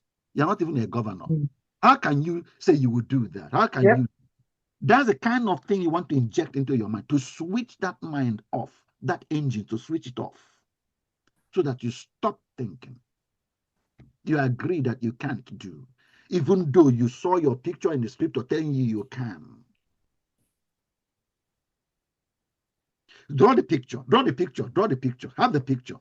Because when you start your program now, it's just like what I told Daniel the other day, saying during the literacy program. Draw the picture. Because the first person very first people you're contacting, you show them where we are going, that picture. That's where we're going. And if you never got there by yourself, you became 84 and 94 and 104, and you're about to go to heaven, and you make sure that the people taking over see the picture, where we are going. That's the way you ought to be.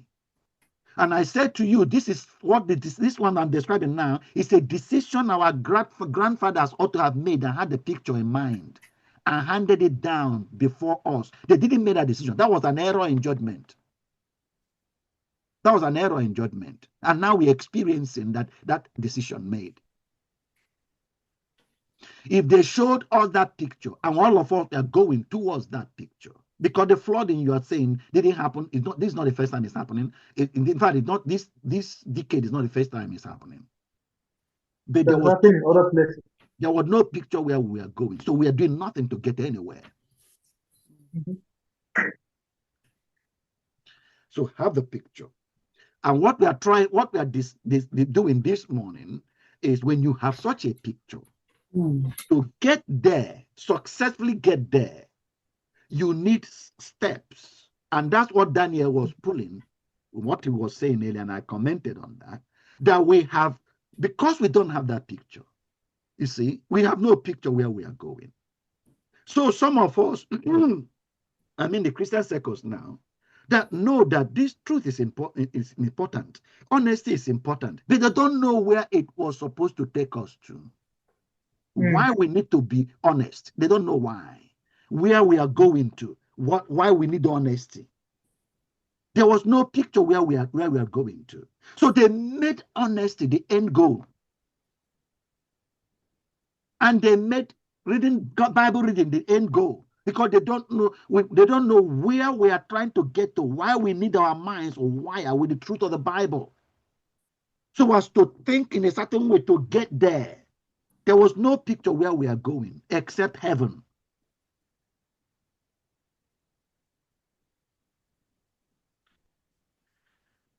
It's our responsibility today. Yes, sir. Yes, sir. It's our responsibility. Create the picture of where Onitsha will be next. Make it first next 30 years, next 40 years, next 10 years. Make a picture and start with your group, with your just one person, 2, 3. Show them the picture. The next 3 people, show them the picture. As you build in, so they can know why they have to be honest, You're going to sing it. You're going to sing it because I'm just pulling out because these things are the guardrails, the steps that take you to your end goal. Mm.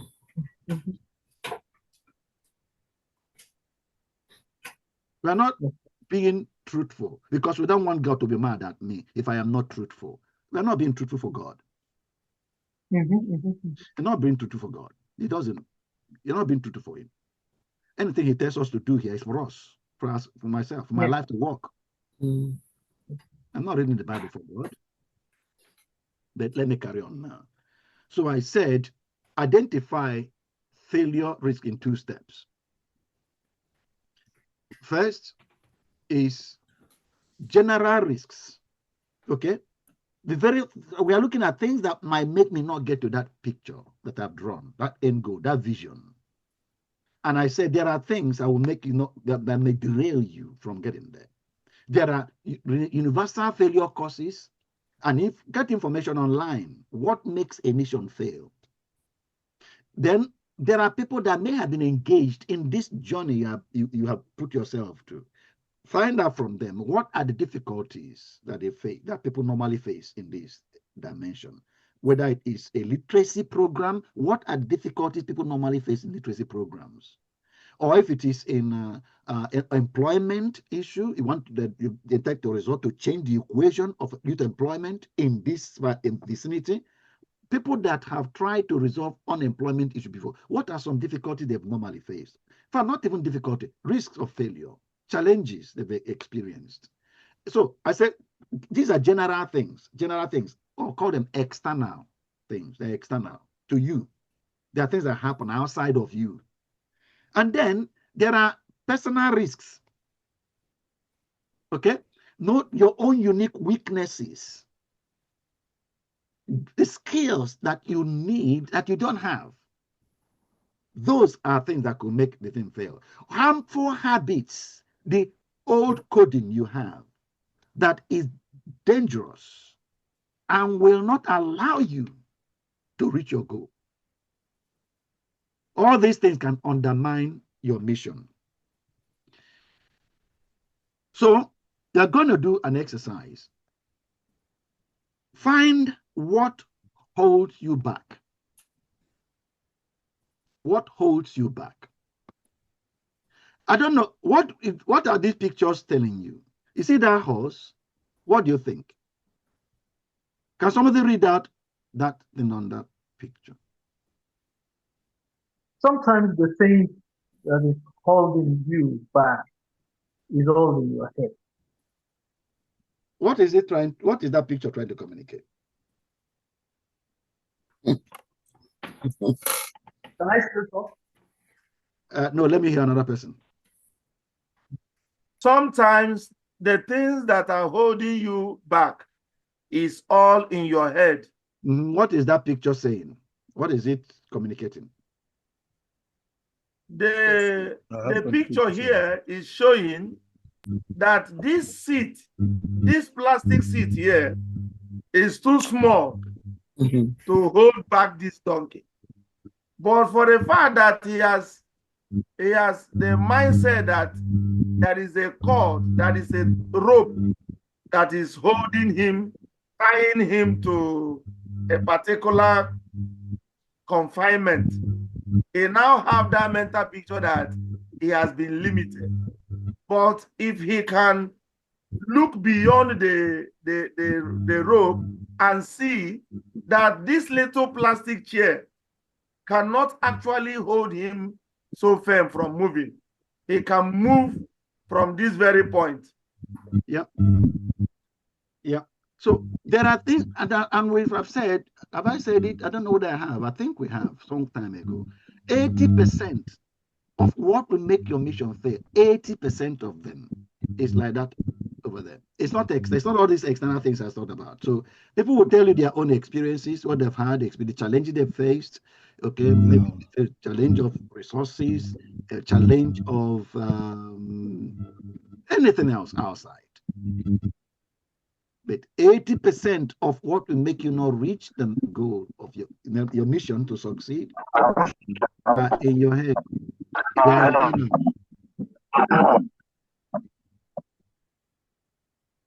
Okay. So, and we say confronting these root cause, discovering them, finding them. I don't know why I'm having a lot of rubble behind me. Confronting these root causes empowers you to build principles that for lasting success, not only for you, but for the broader societal change. And that's why we want to do the exercise. We said, compile your list of risks. Compile a list, the risk to your mission success. Do that by examining the weaknesses that threaten key life areas. For example, procrastination. It brings about delays in school renovation projects. Because that is an internal weakness. I always procrastinate. It will have an impact on the mission. So, and I want you to draw out this. What I want you to do now is to go to workbook 2. Go to the website, website. Open, okay. I'll put the workbook there. The link to the workbook.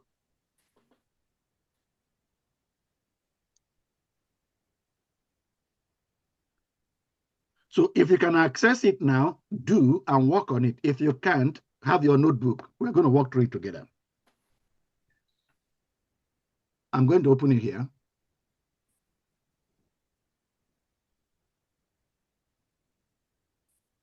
Actually, I can go to...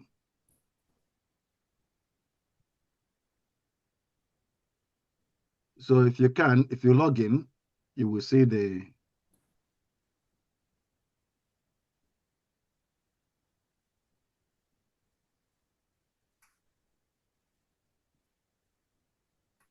I'm logging in, so if you log in yourself, you will see it. But if I'll go to workbook 2.6. Okay, you did 2.5 the other time. Now is 2.61 that I want you to open. If you open to this form, if you don't have it open now, have your notebook by the side so you can write down your answers. Okay, write down your answer, then later open the form and transfer it into the form. Okay, and now I want everybody to fully participate. Please, I need your voice. I need to hear you. This is, as I go there, write out your mission statement again. What is your mission? You have identified your purpose in the previous exercises. On your purpose, you describe your vision. Have you done that anyway? Can you please, somebody, at least one person or two people, can you share with us what is your purpose and what is the vision that you have captured? I don't know whether you've done that, but I hope so. I hope we have. Would anybody be able to tell us those two things about from the previous answers?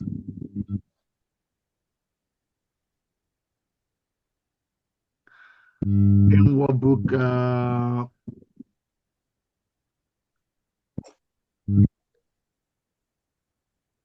Okay, not okay.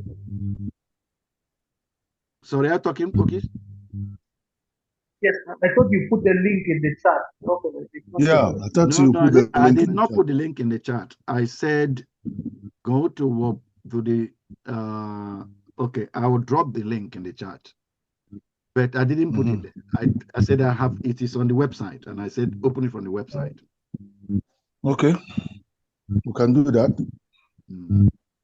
But if you have not done the previous, if you haven't opened the previous ones on the website, you may not be allowed. You have to go through them to get to workbooks 2.61. I've done workbook 5. Okay, if you have done it, then the 6th one will open up for you. If you haven't, it won't open up for you.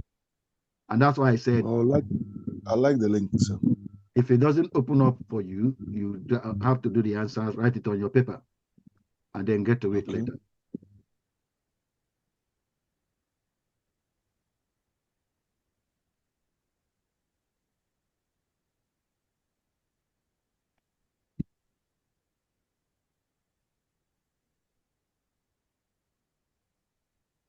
And of course, you won't be asking me later to put the link again because you know I won't.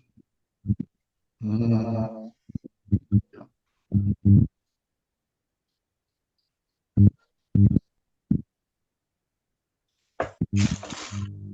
So I have put the link now on the. And one of the other reasons why I didn't, and I'm probably will not going forward, I will not be putting the link there. I saw one person just clicked on the link and filled the form and submitted. He's never been to any of the classes. He has never attended any class, has not listened to any anyone, and just opened it and from his head, just answered it and submitted. And of course, as soon as I know this person has never been to a class, and that name has never appeared in any of our meetings here, and it's not here today. It's not here today because it's never here. I've just deliberately left the names of people that applied but never shown up because I will have removed all of them, and I probably would. I probably will do it this time because about 45 people, 45 names are there. There will never be more than 6 in total here. So a lot of people whose names are there don't turn up. Okay, I have put that link there, and you should be seeing what is here. Like I said, but it's on the website. I want us to do this together, so I need you to be going through the materials with me. Find what holds you back. That's the question I'm trying to answer. Can somebody, one of you there, can you read through that? If you write, okay, first of all, it's your mission statement. Can you write it? Have you written it? Write out your mission statement. Yeah. Can you write out your mission statement? Write it out, please. You know what it is? Do you know what we mean by mission statement?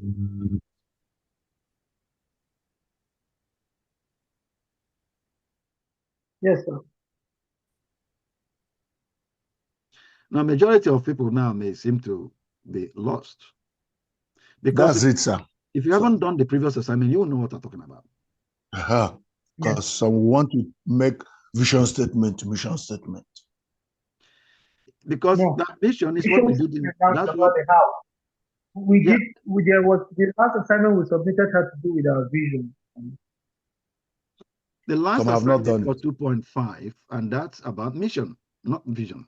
Yeah. Okay, both of them, though, really, because mission comes from vision. This is 2.5 you are supposed to have done. How many people have done it?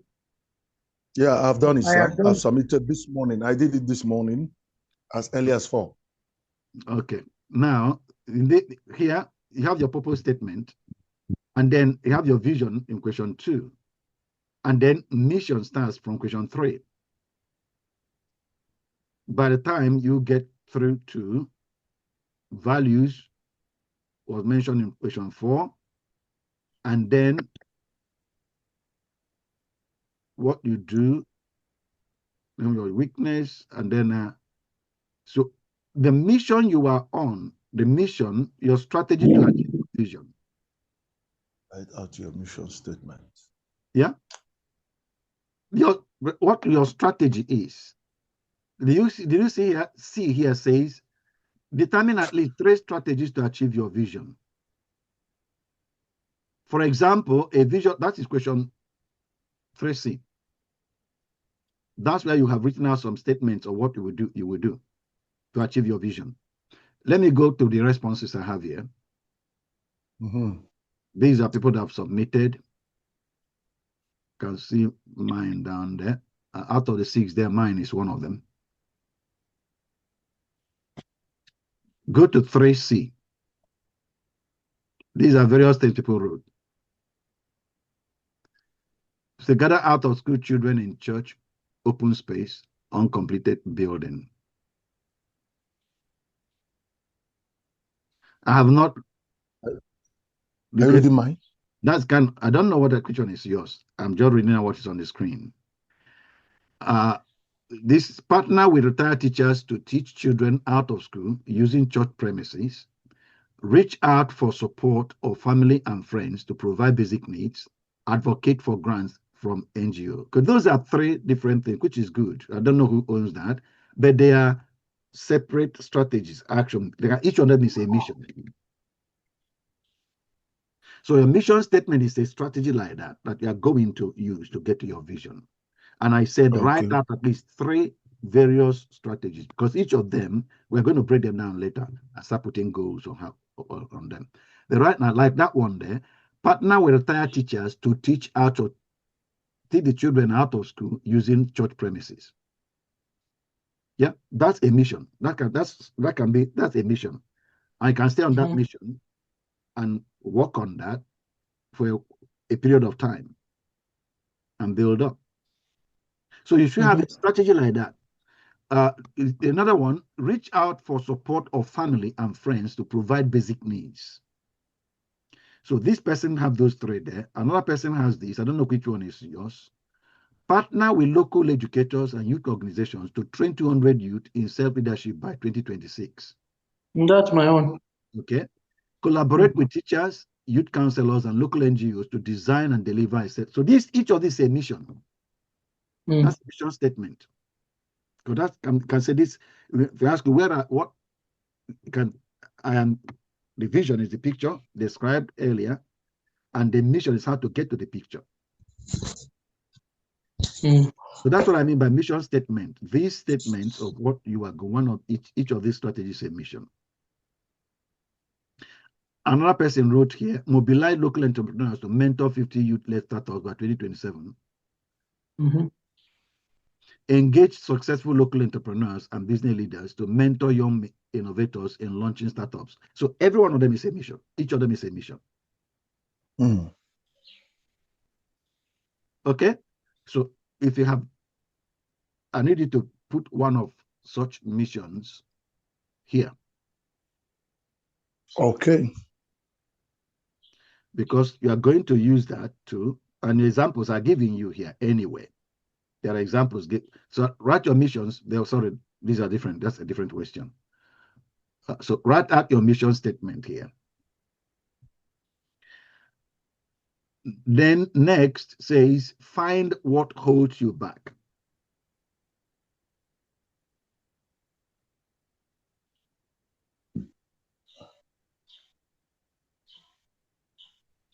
Now, those 3 strategies you wrote there, each of them can be a mission, or you can have a statement that encapsulates the 3 of them. You can.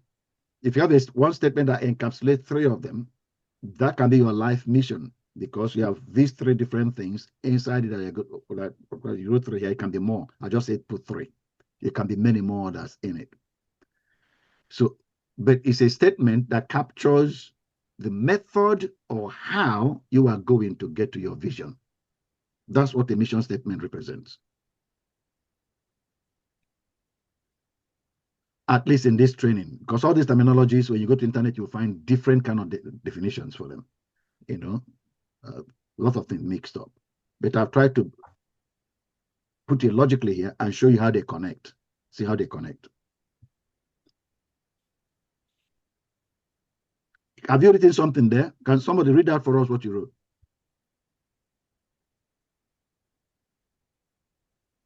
I'm still writing the number 1 page.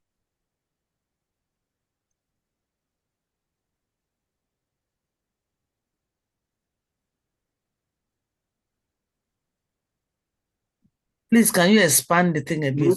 Move to step 1 now on the main thing we are doing today. Step 1. Ask yourself, now somebody else read that. Somebody else read that. Step 1. Step 1, find what holds you back. Ask yourself, what habits, fears, or gaps could derail my mission to serve society?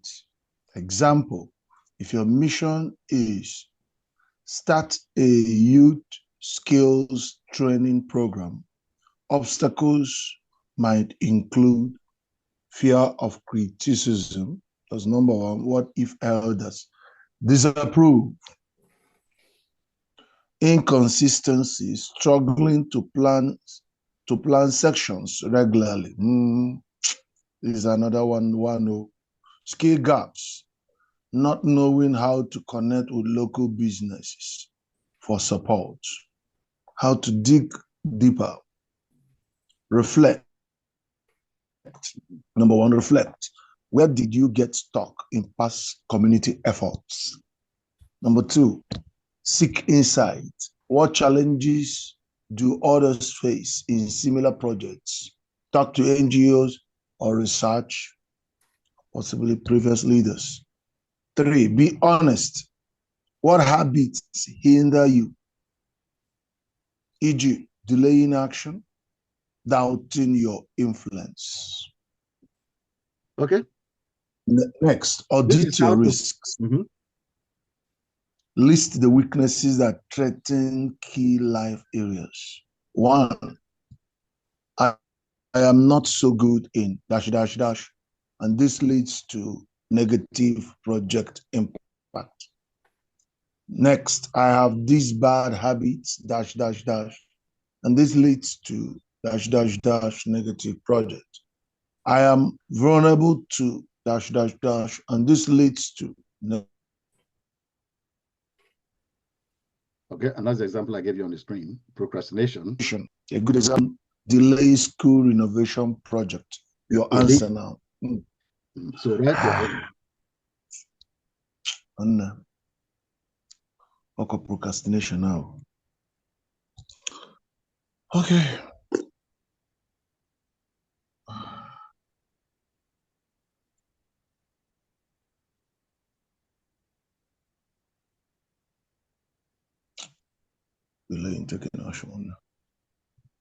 David Uche, has he dropped off?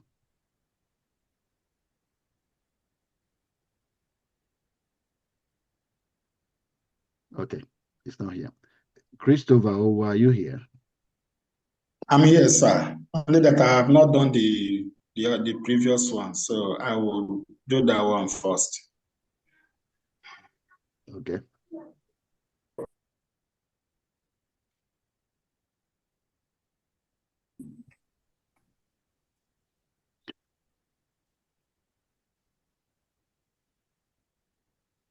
All right, I will leave you. Now you need to do this. What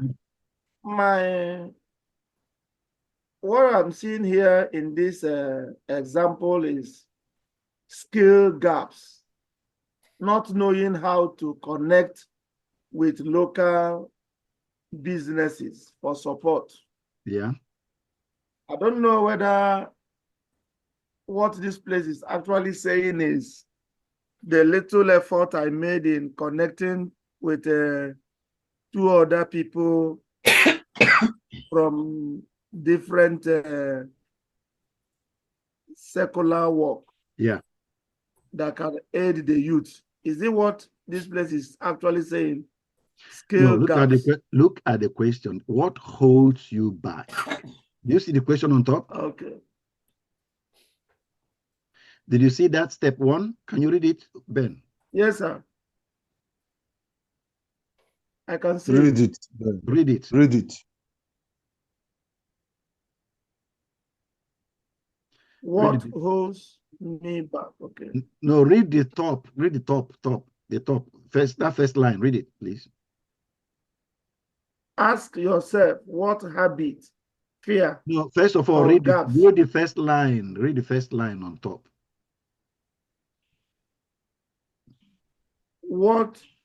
Write out your mission statement again. That's the first one. Next one. Then number 2. Sir? Go on. Then number 2 says, step 1, find what holds you back. Okay. That's what you're doing. That's what is on top. Yeah, that's what you're doing this whole session. You're trying to find what holds you back. Everything I've written there is trying to help you think about what holds you back. How to discover what holds you back. That's what all those things are about. Okay. So write your answer there at the bottom, the second, the next, where your answer is, where is everything, your answer. If it is fear of criticism holding you back, it's making you not act the way you ought to have been acting, write it. If it is some skills you don't have, write it. If it is that you are inconsistent, you're struggling to plan regularly, write it. Whatever is holding you back, write those things down. I think we should go to step 2, sir. No, not yet. Okay. It's not one answer. I hope you know it's not one answer. Write several things there that are holding you back. I wrote delay in action, trying to dot the I and cross the T, fear of failing, shortage of clarity. Write as many as possible, because you're going to use if you write so small, when we come down to you making use of those answers, you run out of options very quickly. Okay. So write as many things as you feel are things that could be holding you back, limiting you. One of the questions you're going to answer probably later in the next workbook is to say, this is the end goal. Why am I not there yet? That's the way to find out what's holding you back. So why am I not doing it now? Why is it that I'm not doing it now? When I asked myself that question I said, I found, okay, one of these, I didn't even know what I'm knowing now. So ignorance is holding me back. Because if I'm discovering certain things now, how about the ones that I'm not being told now? I wrote myself that my ignorance is holding me back. And like that, what are the things of some skill I ought to have collaborated with people that I don't even know about collaboration. Not much. Something. So write things there, that various things that are holding you back. We're going to move on. Yeah.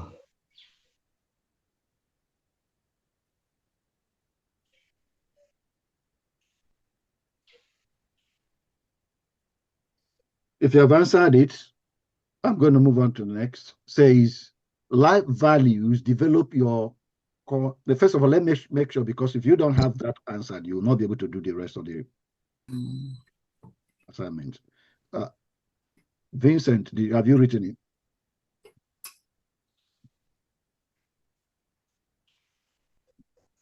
Vincent Ubom, I'm not hearing you.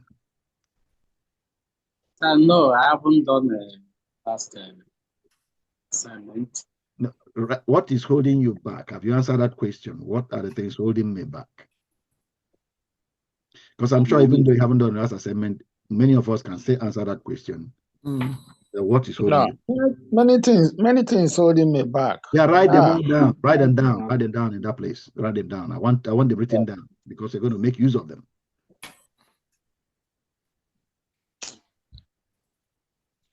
By now, you should have been able to articulate what you are going to do, or what you need to do. The picture you need to create of the community you are dealing with. A new picture, a new community you are going to birth. Question, what is holding you back? Now, if it is procrastination, that's what making I didn't even do the assignment. Write it down, because that's one of the things holding you back. You're right. I love that. The overall challenge I have with procrastination. Write it down. But it's not only procrastination. Just write down. Write the others.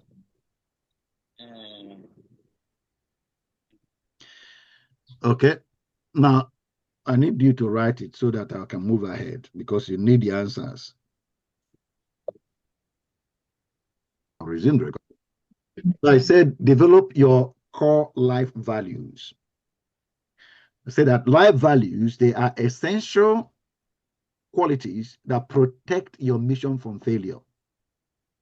We talked about it already.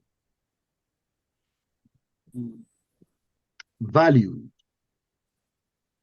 the things that are important to make your mission succeed. And you are now going to identify them by converting the failure risks, all the risks you've written, into values. So step two, go to step 2 of that workbook. Step 2, turn weaknesses into strengths. Yeah, okay. Somebody else read it. Daniel read the first one. Somebody else read now. Step 2. Yes, I must see that. I've done it. Okay. Okay, let me read. Step 2. Okay.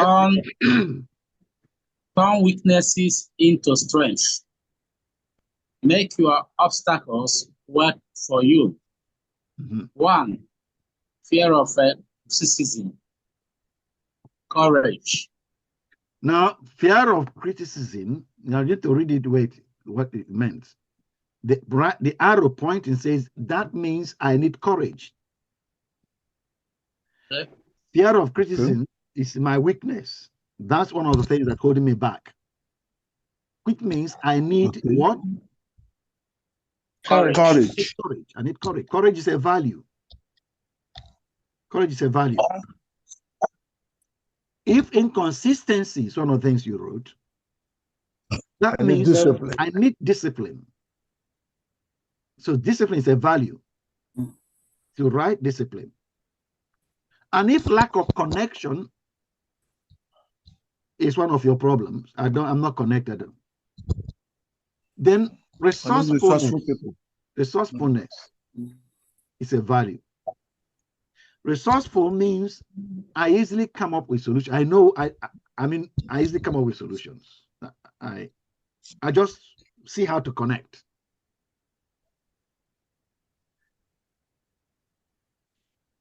Whether it is to things or to people, I see how to. I easily just look at them and I see how to. That's a resourceful person. That's resourcefulness working.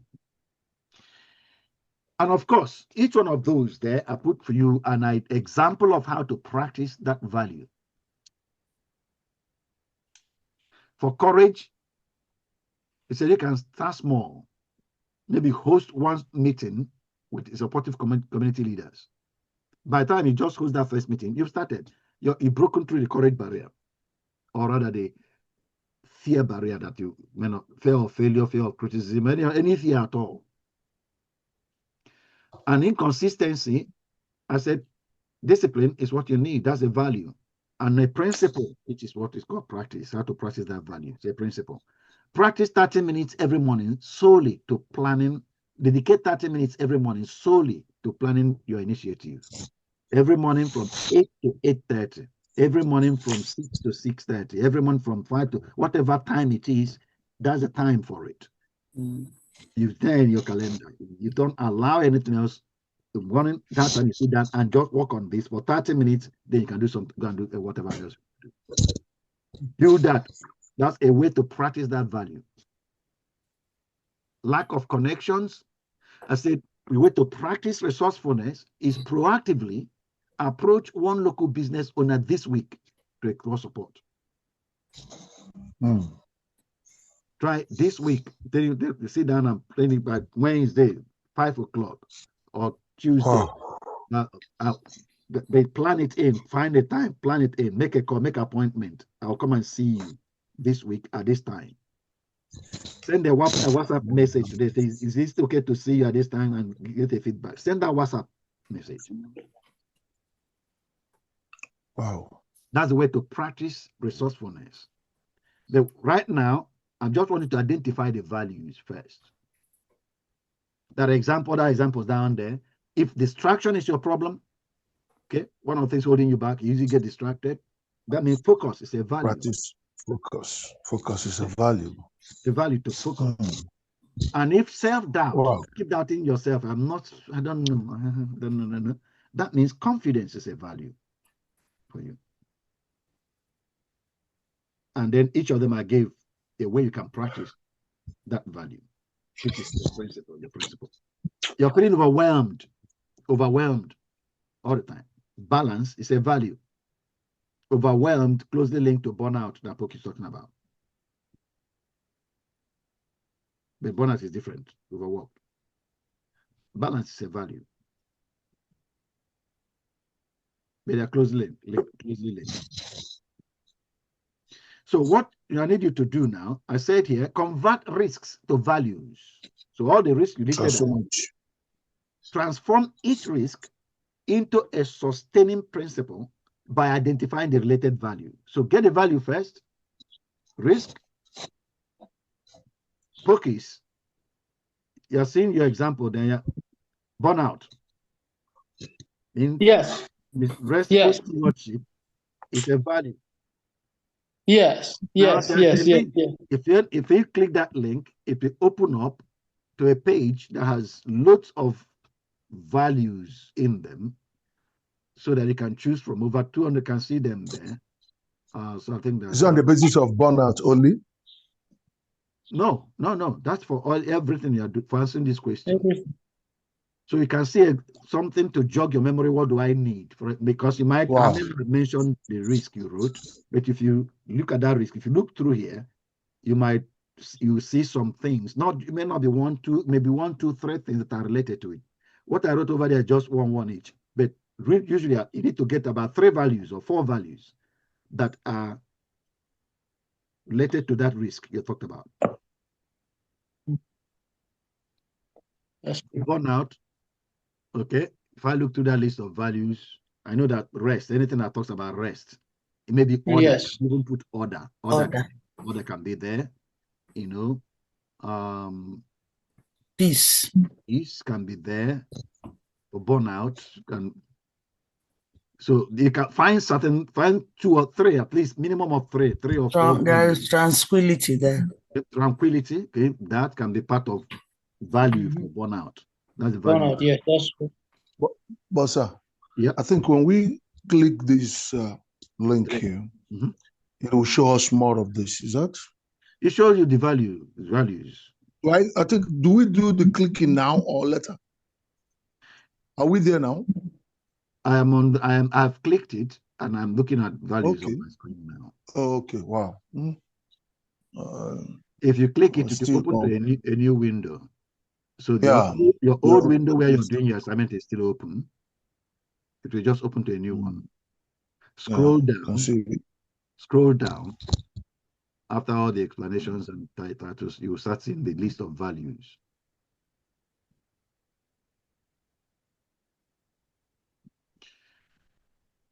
So I said scan through there for values that relate to the risks that you mentioned.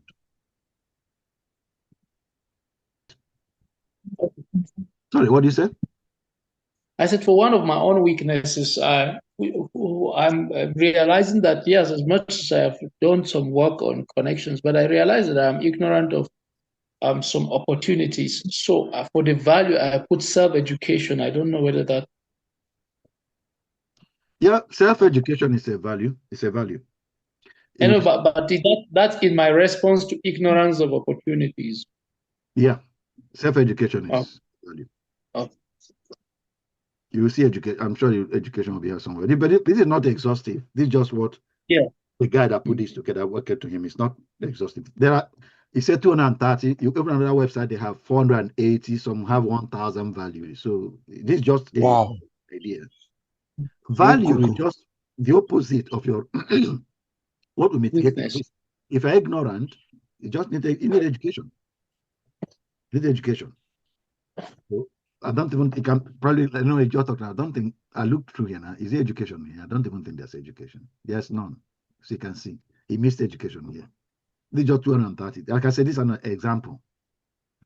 There are other sites that have many more numbers in them. But just to prime your thinking. Okay. Have you done that? You've done that? Yes, sir. Next. Can you read the next one there, please? Guard your foundations for sustained impact. Your mission thrives when your life is balanced. Protect these key areas. Very important. And it's good that his Pokey that is reading this. It's very good as his Pokey. So, yeah. Go on. Health. Obstacle. Neglecting rest while managing church and community projects. leads to exhaustion. Mm-hmm. So the value is renewal. Commit to 7 hours of sleep nightly. Your energy fuels service. Yeah. What obstacle challenges your health, and what principle are you going to put in place to combat it? That's what you write My one down. Yes. That's what you write down there. So write. Okay. Write Relationship. for each of Yeah, these that's questions. That's what I needed. That's what I need to do here. And I'm not going to give you the time to do this. I just want to explain it, and I'm sure you understand it. Once you've done the other yeah. two, that's what you now Yes. repeat for these key life areas.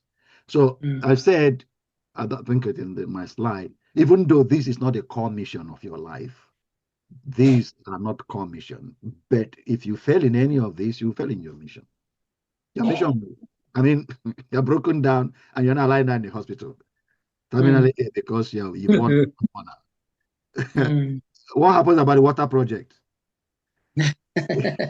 You will not. Okay, the advocacy. Nothing else will go ahead. Nothing, the garden will not move an inch because your health is broken down. That's how important your health is, even though that's not your condition. Yeah.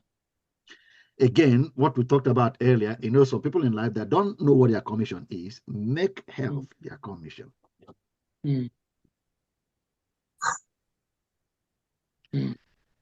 Okay. So I will go back to my slide, I think, because I have. So the exercise, I said, walk through that. Beyond pastoral duties, guard all life areas. Beyond pastoral duties, your health, finances, relationships, and family, and core mission, but their failure will sabotage your core mission.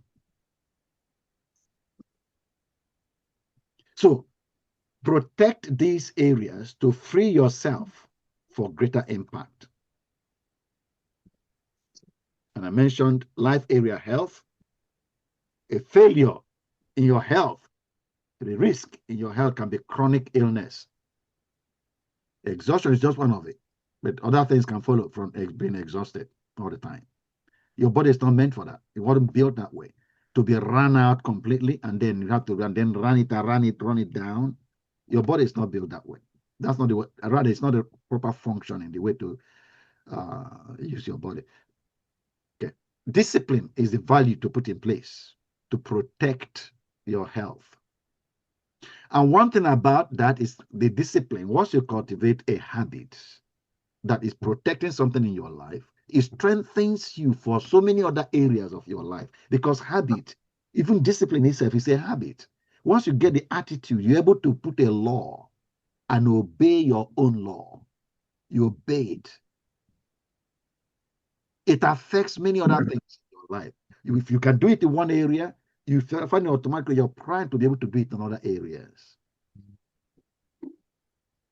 The indiscipline that you see in our government, it tells you a story about the personal discipline in their lives.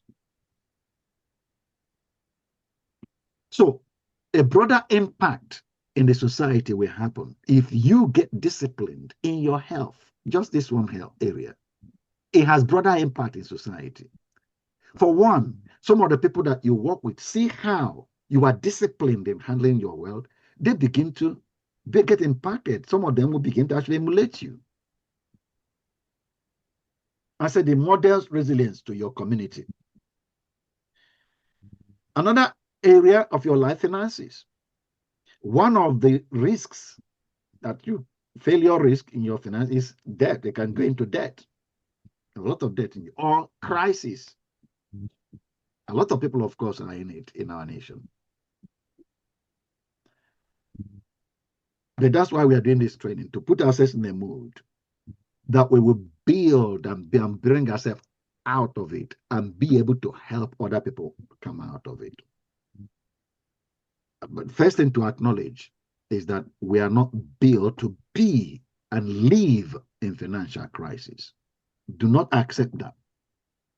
Do not accept that. Because our previous, the way our life has been going and the experience you've had, when you say, somebody used that phrase, it's an Igbo adage, that says that when a taboo lasts so long, it becomes culture. When it not lasts, it's permitted. When a taboo, something that's a taboo that shouldn't be permitted at all, then you permit it a little, and then extend that little to a little more bit, and then let it stay a little more bit. Then it changes from being a taboo to becoming culture, because it gets normally accepted. And that's what we have been referring to as coding, wrong coding. So financial crisis and being in debt all the time, when you stay, it happens to you all the time for a long time, your mind gets coded that it is the normal state of affairs. And you find yourself permitting it instead of fighting it. You find yourself accommodating it. I didn't say you enjoy it. Because when I say that, some people might think that if I say enjoying, they will never enjoy crisis. But you can permit it. You can accommodate it.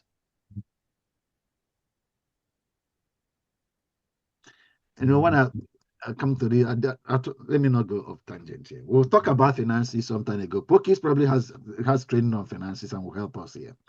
But financial wisdom is what you need to protect yourself. You know, if I ask so many, what do we need to protect yourself from financial crisis? You know what the answer for many people will be? Answer me, please. What answer are you likely to hear if somebody ask, what do we need to protect ourselves from financial crisis? More money. Money. More money. Give me money. Money I need. Investments. No, people not think of investment. No Investment. money. Give me the money. More money.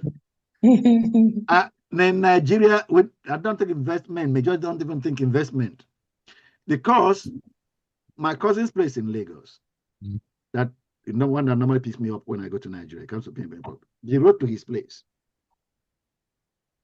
That road has been in such a terrible. Another example. That one is one. Then let me come home. Newi. We type on Newi today. If I go into internet now and show you the road, that big market that is almost all when you see the road. Okay, I've not been there for the last 3 years or 2 years, so I don't know. But I doubt whether they're working on it. Solution is working on it. Okay. I mean, I put my head back. How can this be? We are innocent is where Madoka is from that place. That market. Yet People come there and carry things from there to other parts of Nigeria to go and say, yeah, that market, it will be falling into dungeon. When it rains, your car will be swallowed by flood in the road there. Surprised that I came out there, when I went back, and it is still as it was in 1973, 74. It's still like that. The things were getting worse. You wonder why. So the problem here is that all these people you are mentioning, they don't have the community in their heart. Don't worry. They don't have the welfare. No, forget about that. It's not that at all. It's not. So one of the things that's even getting me is not even these individuals. Listen now, let me tell you what the issue has been, because I was aware of it before I left, but I was surprised it's still there. Because Ekene Chuku came from there. Ekene Chuku. Have you heard the name Ekene Chuku? Yes. Transport now. He comes from there. And his vehicle plied that road all through the time he was alive. My uncle that I live with drove for him. In fact, many of my uncles, about 4 of them, they all drove in that road. He wanted to repair that road. So it's not that people that don't want to. He wanted to repair it, but he was refused. He was barred from doing it by the government. Yes. He was told he cannot touch it. It's a road that belongs to the government. He cannot touch it. So he will apply his car vehicle. We are applying on it like that from Newi to Onisha through Oba. Not the new road, not the new one now you have. It's the old road. Yeah, the old Newi, the passes through Ichi, and they go down to Oba, down to Onisha. you know. No, it's just accommodated it. So that we'll be getting money from the allocation to repay it from the government, from the federal government all the time. It comes in and then disappears into people's pockets. I'm just maintain it like that. Now, for the main road that passes that I can understand about the government, but the market, inside the market, so surprised I went there and I found myself still going to gullies inside the market. So surprised. The people, the traders, they have accommodated it. Because at least, even if the government doesn't take, it's in front of their shed. They can put maybe, that's my thought now. I have not inquired on that. I told you they were the one I knew, the Navy on Isha Road, right? But the reason why the market has remained like that, I can't explain it. I don't know. Is it the government that also did that? I don't know. No, sir. An idea. A lot of things. So, you know, sir, it's one of the things battling. I was really reflecting on what you answered Ben Obina on terms of these Onitsha issues and rest of them. I started wondering, with the number of churches in Onitsha, sir, why can't these churches come together, pool resources together, and actually fix all of this, or negotiate with the government to fix it? Why are we not having that in Nigeria? Each time a person wants to even do something in our part of this world, the government has a way to even stop him and buy, just like you said about the Kenedichuku who wanted to fix a road, and the government said, no, you can't. I don't know why that thing is. Yeah, no, government will say that because of the corruption that we are dealing with, right? Because the local government chairman, he gets allocation from the state government for that road and eats it. So it's their own, that's their own business. No, your business is to buy parts and sell it, right? His own is to have bad roads and they're collecting money from it every year. That's his own business. That's pathetic. Brother That's Dan, pathetic. listen. That's pathetic. Sir, there is an observation, sir. Yeah.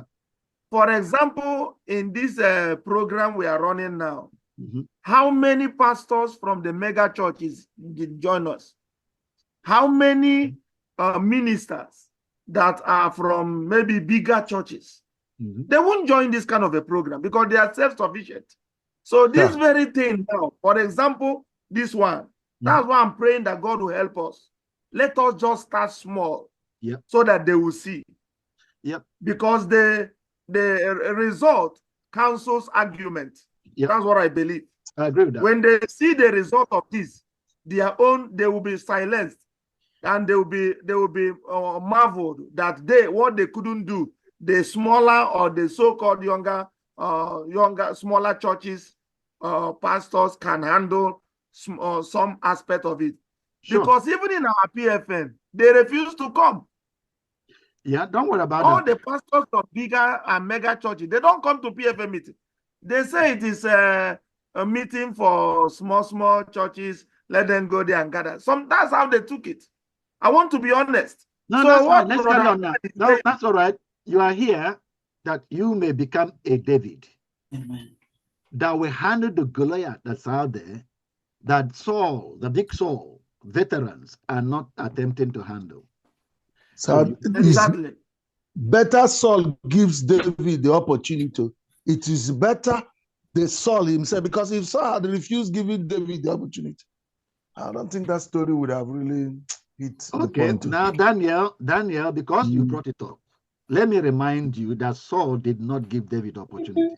He didn't give him opportunity. Sir, he gave him opportunity. No, he didn't. He did not.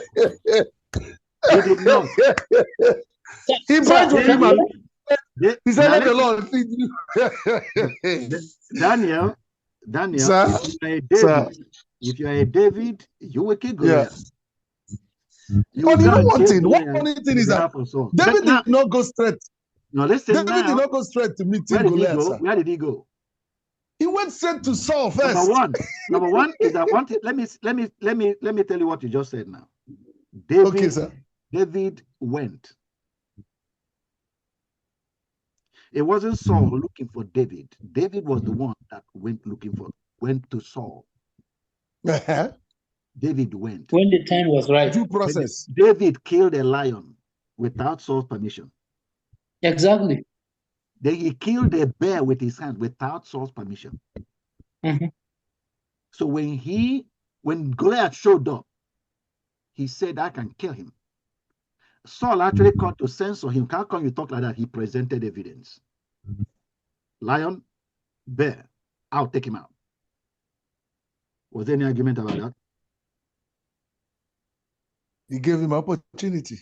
So you see then, that is not Saul that gave David opportunity. What he did gave him opportunity. Saul just can't argue with it.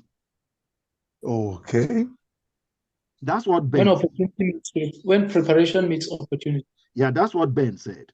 The little, if you do that, kill your lion and your bear, and you find that these they can't argue with you about it. Nobody will argue with you that you can do it. You just can't do it. You don't need your opportunity. That's encouraging. That's encouraging. That's encouraging. Okay. So can I say something briefly? Mm-hmm. I think one of the things that, for me, I don't know how others think about this course, but I see this course as what the Bible says about grace. What we're doing in the number of weeks we're going to be on this course is that grace is being given to us. But God is not going to run the race for us. We will run the race ourselves. There's grace, you're empowered, you're given knowledge, you're given the tools, but what you do with the tools is your gift for grace. Because when you look at some of the issues we have raised, especially like when Mr. Obina was talking about the flood issue, you know what happened again? As we're talking about Onitsha, we're not talking about Niger State in Mokwa. There was the recent one in Borno, and in every situation, we were aware of it. So what I have discovered that we need to consistently have, especially those of us who have attended these courses, we must completely delete from our minds the fact that something is not easy. That has to be completely deleted. Well, we must also delete from our minds something, the concept of lack, the concept of poverty, because the last time I checked, the wealth in this world has not left the world. That something is not possible does not exist. You know, I have a lot of Igbo friends in Abuja. They say, I wish I understood Igbo. But they say, and I've been trying to see if I can read that. They say that, and you people can confirm, most of our brothers in Onitsha now, they say that the rendition of the version of the story of the apostles when they appeared before the Pharisees and the Sanhedrin, and then they say that the Igbo rendition of that, you know, the Bible says that when they saw them, they said that these people, school, they have not gone to school. Education they don't have, but because they have been with Jesus, the miracles they performed. What I understood by that, and I'm trying to bring to this, is that the fact that we have interacted with this kind of knowledge is enough reason for us to upturn our world, irrespective of whether some. So when you take away lack, when you take away the lack of resources, because that's about the key thing. When you take away the lack of connections, and then begin to explore using these tools, get the knowledge, you know, work on yourself and do all the things that you'll be shocked that all the people that look big in the eyes of the world are actually nothing. The solution has always been with you. And has always been with me. You know, that has really helped me personally. I know in the last few months now, a few weeks of attending this course, a lot of things have changed about my life. And I am engaged. I have realized that because the problem of Nigeria, you are one of the major problems. And if you can change, Nigeria will change. And I am committed to ensuring that happens. I don't even care who is not doing what he's supposed to be doing. Because the more you see those who are not doing, you won't do anything. And one of the major problems we have again is that whenever we see problems, we come with this fire because it's our nature. We're used to miracles. Used to this is your year of this when you have not even done anything. The thing is that the win is going to be gradual. The win is going to be gradual. Victory is going to be gradual. We must be ready to put in the 10 years. We must be ready to put in the 20 years. We shouldn't be starting this thing and hoping that we should accomplish it next year. In 1 All year. the things we are talking about in the next weeks and the weeks that will come. See, the truth for me is that I know that we will understand whether we understood this thing we're doing in the next 5 to 10 years. This thing is not immediate. We'll not even see any serious impact this year and next year. It's in 5 years, 10 years to come. It's that we should allow this thing to drive deep into our hearts. Remember Colonel Sanders, who retired and started KFC at the age of 66. Yeah. He has retired from work. What is his hope of becoming anything? But he believed that certain things could be done. If he can accomplish it in living history, we can do a lot more. There are people in this Nigeria who have justified reasons to fail, but they have still turned the hands of the clock and they have written the narratives in the stars. It is because they believed in something.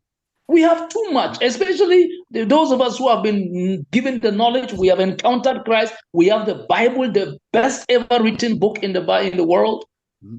Principles of success on all areas. So that's what I want to add to the conversation so far, that we really need to look at those areas of saying that we can do this thing. We can and we will. We can. We will. We are committed.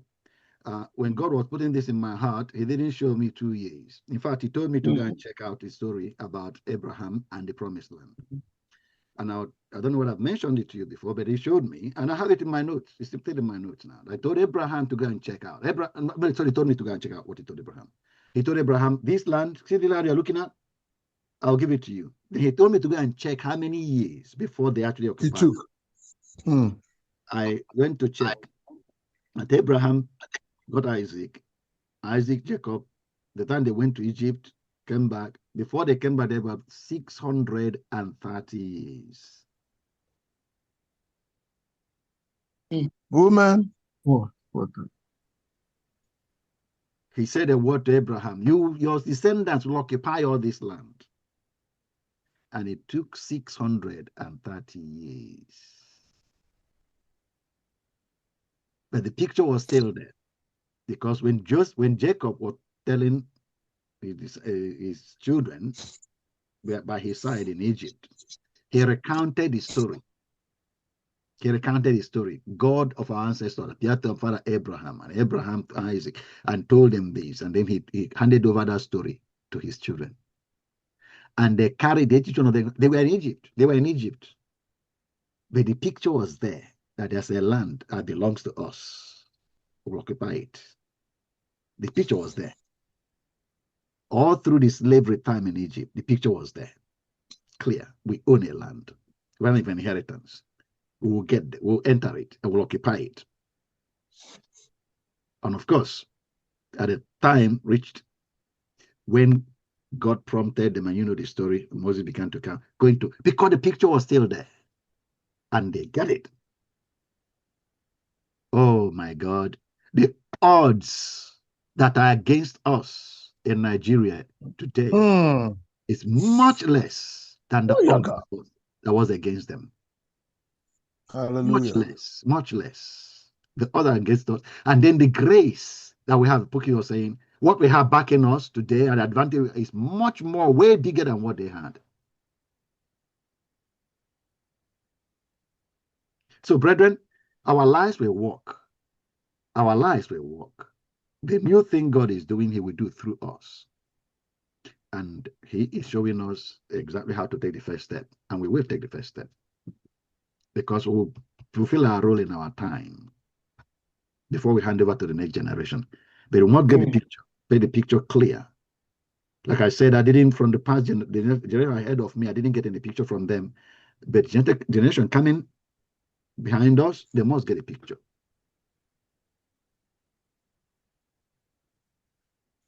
I said that the other part of your life you need to pay attention to is your relationships. Isolation and conflict can be a failure risk. Can get into isolation or conflict. Conflict in relationships, so we isolate them. So one way to protect a value to pay attention to is empathy. And if you're able to practice empathy, it can have a wider societal impact. Unite diverse groups locally. That's something that can impact your garden. If that value of empathy is developed in you, it can impact your garden. So not just helping you in your own personal life relationships, but it's a skill that you value that you're going to apply that will impact the garden. And of course, the last one I put there is family. Another area of your life. One risk is that you can neglect it. Can be, or family instability can arise, unstable home. Either conflict with your spouse or your children or the siblings. A lot of things can go wrong in the family. And if that happens, it can pull your mind so much, disturb your mind that you can't produce the results you are capable of producing because your mind is so distracted. So it can be and it has an impact. The value to counter that is presence. Be present. Be present in their lives. And if you're able to do that, work on that value and cultivate it, make a principle for yourself, a rule of how you're going to be practicing presence in the family. If you're able to do that, you can inspire family-centric social change, because whatever you do with your family can be an example, inspiring other families how to function. So protect these areas, I said, and you can work them out. We have the exercises there to work them out in 6.1. Now I'm going to go to 6.2. So if I can give you 5 minutes break, and I'll come back and get into 6.2.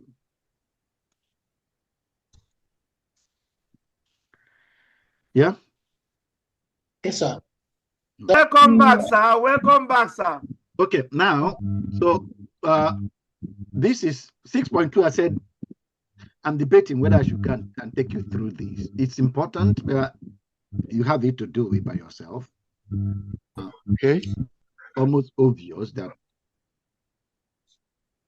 a lot of you don't, even though you can. Which one? Which one, sir? 6.2. Go to 6.2. Has it been done? No, that's the one we're doing next. That's the one we're doing now. No, I thought you said Pokis has done that one. I know I've done all my assignments except the one that will be given today. This one is given today. 6.2 is being given now, right now. That's what I'm giving you now. 6.2. Okay, sir. What this point? This is the one we're doing before now. No. The mission is different. Okay. Yeah. This one is now values for societal transformation. Okay. We have treated values generally. You've seen the importance of values and what it is for you. And then we zeroed down to values for your life, to make your life work, to protect the vital areas of your life that can be the first thing to hit to stop you from fulfilling the mission: your health, your finances, your relationships, your family. So we've touched on those, and you need to secure them. Determine what the values are. Make rules for yourself, principles that will guide your success. That will guide your success in your family, raising your family, guide your success in relationship, guide your success in finances and all that. So now we are coming back to of your mission, of your life, your core mission. Yeah. It has values that are values that will make the mission work, which if you don't put in place, the mission won't work. You will try it, but then a lot of things will come as obstacles. Refine first is for you to refine your impact focus. What's your mission again? Rewrite your community mission with clarity and conviction. What are you trying to accomplish? It may be a repeat of what you wrote in the previous workbook. Say an example is empower 50 unemployed youth in your town with agribusiness skills by December 2025. That can be your mission. Establish a community-led clean water project serving 3 villages by 2026. Whatever you desire to put as a mission for now. Okay, that's the focus. Taking your life, a milestone you reached, you set yourself another milestone. And I had said before, it might not be this, it might be the whole, when you design the whole picture, okay, empowering lives to fulfill their potential can be what you are, the general the mission of your life as a whole, empowering lives to fulfill their potential. Could be that, something like that. So, but there's a statement that anybody that hears will tell this is the direction he's going. He's not going to Kano or to Yola. He is headed to Lagos. Okay? Doesn't know whether you're going to follow Ibadan route or are you going to go to Akwa Ibom first and then use the expressway, the intercoastal highway to get across to Lagos. Whatever. But you are headed towards that direction because that's a statement of your life. And I said, write your answer here refine the impact focus. You're going to alter your garden, and this is the direction. Can you write? Then follow. Can you write there? Have you written it? Because if you written that, you can see the next following that, asking you to identify the threats to that impact. So, did you put a link on of this one? No, I didn't. Okay. You want me to put the link for it? For the 6.2, sir. It's in the. I opened it from the website. Okay, I can open it from the WhatsApp, but I would love it to be a WhatsApp thing for me. If you open the website, you can copy it and put it on WhatsApp if you want to. But just open it from the website. Like I told you, the reason why I don't want to put in things on the website, on the WhatsApp now, I'm going to stop putting things on the WhatsApp. Because of others that normally people to go through the class, and don't waste my time by submitting something, make me go and look at it when it is nonsense. Exactly. I don't want to waste that time. Empowering lives with soft skills to efficiently and effectively achieve. Unless you don't have access to the website, let me know. But if I'm trying to. I would have loved it to be with a link based on we're treating on that now. It's all right. I'll put it there for you now, but don't, like I said before, I don't want to be doing that. There's no problem, sir. I quite understand.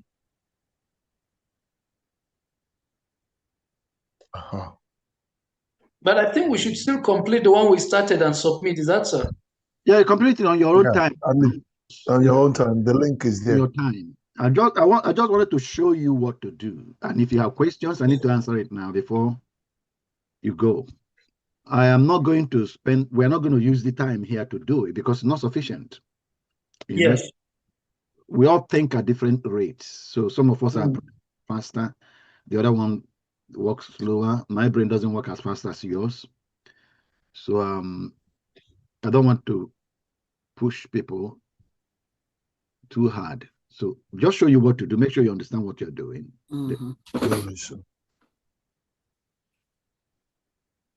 That's the commission to get it right. Values for societal transformation.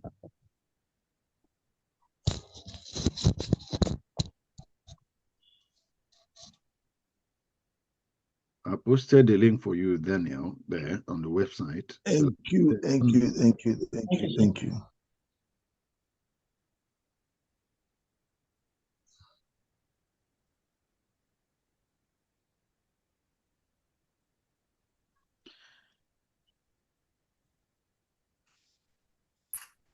Okay. I'm trying to see how best I can manage the time we have left. Identify the threats to the impact, okay? There are external threats, internal threats, and those are kind of examples you did previously. Just do the same here now. From the next line says identify the broader impact of each, which I've shown you an example of, and there are examples given here. Can you look on my screen now, please? I want to just finish this. Leave what you're doing now. Put your video back on, please, and we can do this on the screen. Okay. Yeah. Put your video back on. Vincent, are you there? David, are you there? If you're there, put your video. I'm here. Yeah.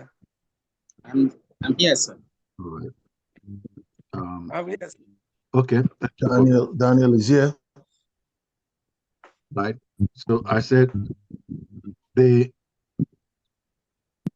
number two, threat to impact, that's what sort of what you did before.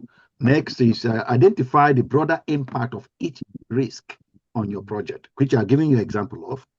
But I said that if you limited financial literacy, for example, okay, it leads to you cannot fund community projects or teach financial freedom because you don't know enough. That's a consequence of that risk if that risk continues to exist. If you have tribal biases, it will lead to undermining unity efforts in multi-ethnic areas. So these are all the things I say are what have been listed as failure causes, the things that may cause failure of my mission: limited financial literacy, tribal bias, health neglect, poor resource management, fear of advocating against corruption, ignoring youth skill gaps. So these are things that have been listed, and I say for each of them, go ahead and do a little more thinking. Say exactly how they can impact the mission. All this is helping to rewire my brain. Remember, it's what my brain that is doing that is dictating my life outcomes. So I'm working on my brain. I'm deliberately pushing it. Think about what will mission fail. I'm making my brain. I'm forcing myself to do that thinking. And I write down. And a number of times, I personally have I went to the internet. For me, I went to the internet to search out people that what causes missions to fail. I did ask that question on the internet. I did that. I went to the internet. I clicked.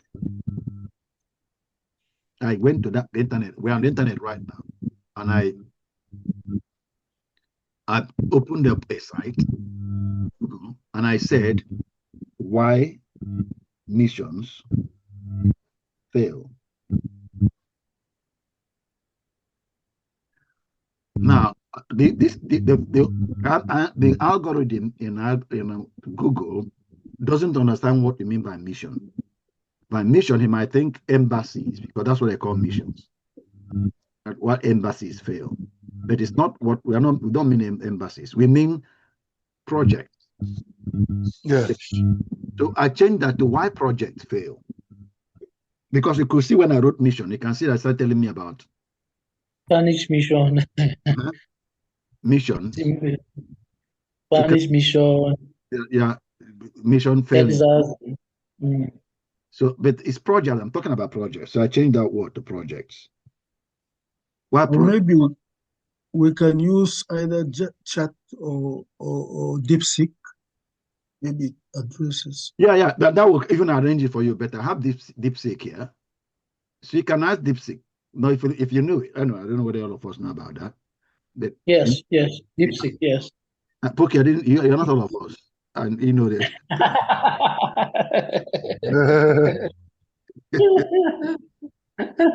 Yes. Okay.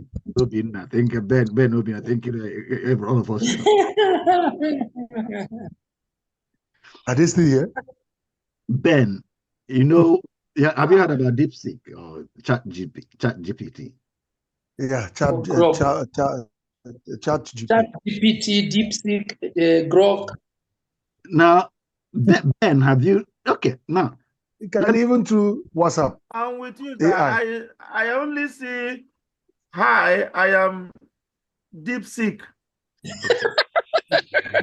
I can't get it right. Oh my God. You do. Don't what worry. is in my screen? That's right. But what you're saying is correct. This is a program on the internet, right? Yeah. This is one program on the internet. There's another one they call ChatGPT, which if I go to Google and chat, if I say yes, Grok as well. Let me not go into it now because, like I said, not all of us are familiar with that. But it's important. It's very seriously, sir. You are opening up to a number of things. Even him, Ben, we're all getting this thing now. Seriously, let's not really make it look as if Ben, a lot of us are getting. Are you seeing what I'm typing on my screen? Sir, are you seeing what I'm typing on my screen?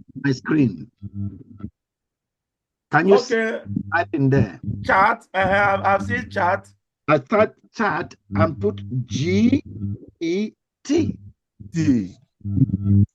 Chat GPT.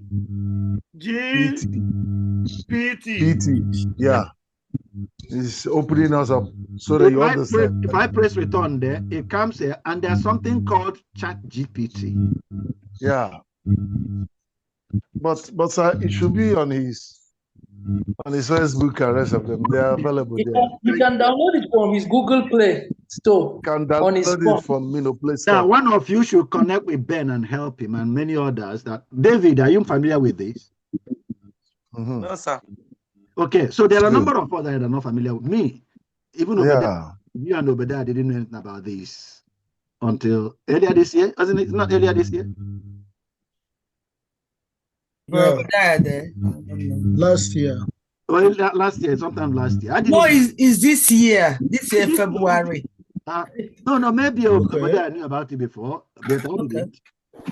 I didn't. Is this year? Earlier this year, I knew We've about been using it before. I have not used it. I have heard about it, but I don't know what it does. Until earlier this year when I so it's not everybody that's aware of it, and particularly those of us from my generation, our generation up. Yes. Bookies, you know. It's a generational thing. Yeah. Okay? So leave that. But do help later, maybe sometime, because it's helping me a lot. Now it is. Go back to what we are talking about. Switch over. Yeah. What makes project fail? Okay, that's what I was trying to get. What makes projects fail? So I'm saying that you can go to Google. This thing they call ChatGPT makes it easier to get some responses. If I ask ChatGPT, what makes projects fail? You will see the way it will list out a lot of things. But sometimes it overloads you with information, really. So it gives you a lot of things that can give you. What makes... The good thing with it is you can ask it to limit the response. Yeah, those are, you have to teach us that, Pokies. We have to give you a session to teach us how to use that. What what makes projects? That's not what I want. Projects. Not what I want. So if you ask DeepSeek what makes project fail, it will give you answers. It will go through a lot of thinking and then begin to list to you various things and various areas that make projects fail. You can use that information to just check yourself, look at it, see if some of them that apply to you, and take a few from there and answer these questions. Like I said, the information DeepSeek will give you way, way, way beyond what you want. It will think you're a researcher, researching on project failures, and then give you loads of examples and things that are not relevant to you. Take the ones that are relevant. And if you are running a particular project and you narrow down your question to that project, what makes literacy programs fail? It will come up with more narrowed down information that most. In fact, for yourself, Daniel, tell right there, I am running a literacy program. They give us a lot of things here. You can see so many things here. Great that they gave us. But I'm going to, if I said, Daniel, I'm running a literacy program in Anambra State. Yes, sir. In my village in Anambra State. Why could it fail? Okay. Just like that. As if you're talking to me. I am running a literacy program in a village in Anambra State. Okay, let me tell you, Anambra State, Nigeria. Why could it fail? So I hope you're doing this with DeepSeek. This is DeepSeek, but if you're familiar with GPT, I'll put it in chat. Yes. The same thing with chat. I will do that, sir. Yeah. Do the same thing for all your projects, Ben. Okay. So, and you see what I'm doing. Do it for your project too. Just say just describe what you have described to me. Let's say that you want to ask me. I'm this super wise somebody because I know you. You know I'm from that background. Talk as if you're talking to me. I am trying to reduce. How do you describe it, Ben, about this? What you're trying to do? What change, Ben? Is he hanging or what? It seems he's not hearing you, sir. Seems he has muted himself. No, he's not muted. No. It is not responding. He's not muted. Saya. Ben. Also out here. Okay, if I click enter now, that will give us answer for your question then. And we can do the same thing for any. Just describe your project, say, I'm doing this. Why could it started already? Yeah. Why could you it can actually have a conversation with it to the point of producing a document that guides you into what you're doing. Yeah, just keep asking it. Yes. It's just that the whole thing is tiny on my screen. If not, I would have loved to follow what you just typed. It's bringing out a lot of things, huh? No, Yeah, sure.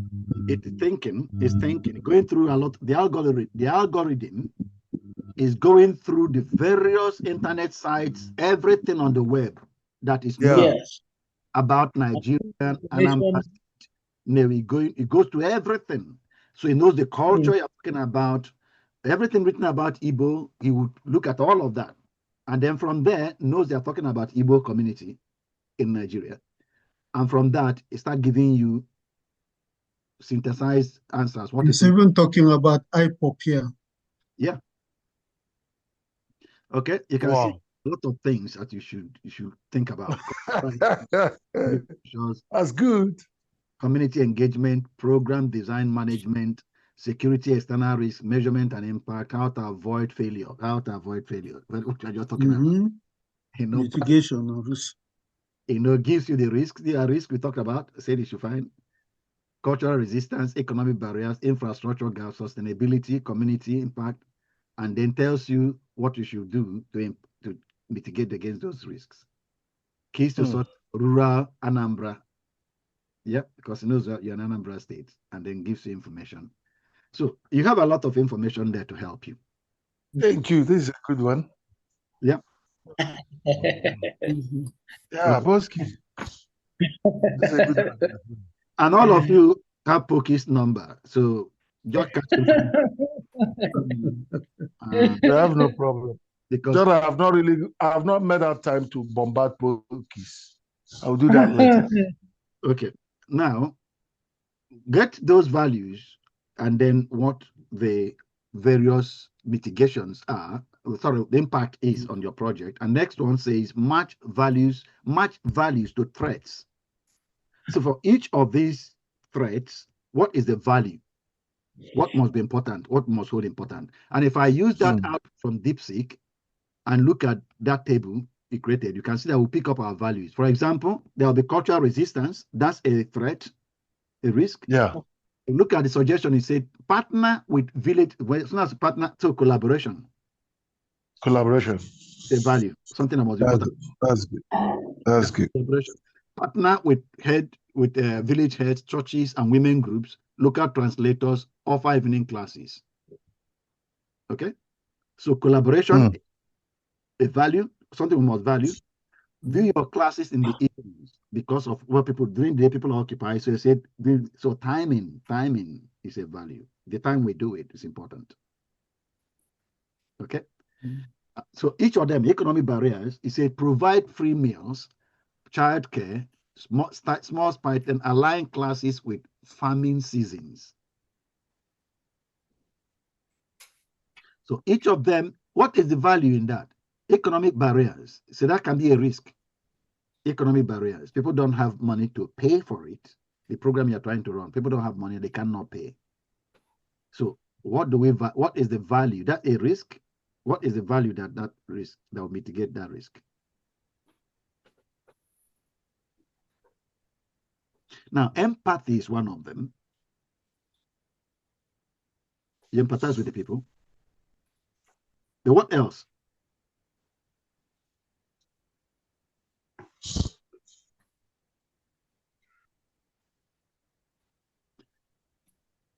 The answer is they provide free meals.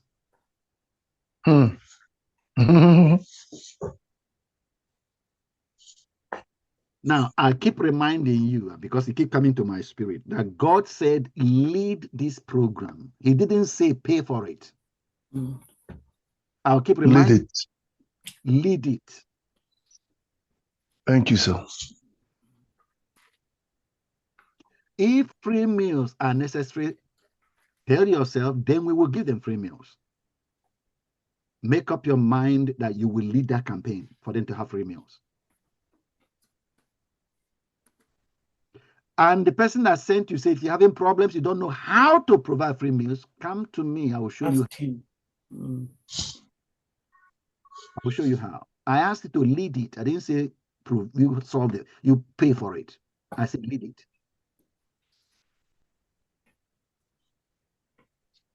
Because what happens in many cases is as soon as we provide free meals, you check your pocket and there's no money there, then you stop, you just decide to slip into disobedience. Then I won't do it since I can't pay for it.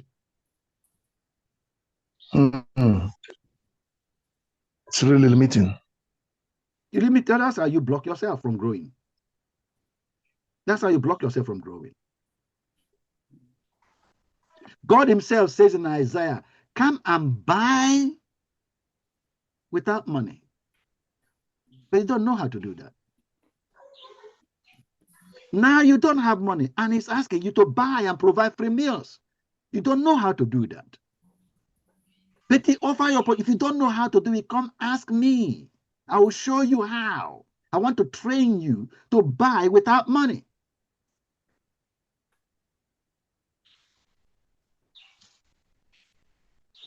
So make up your mind, first of all, right at the beginning, that you will lead this project and this project will succeed. Amen. Lead it. You will lead it.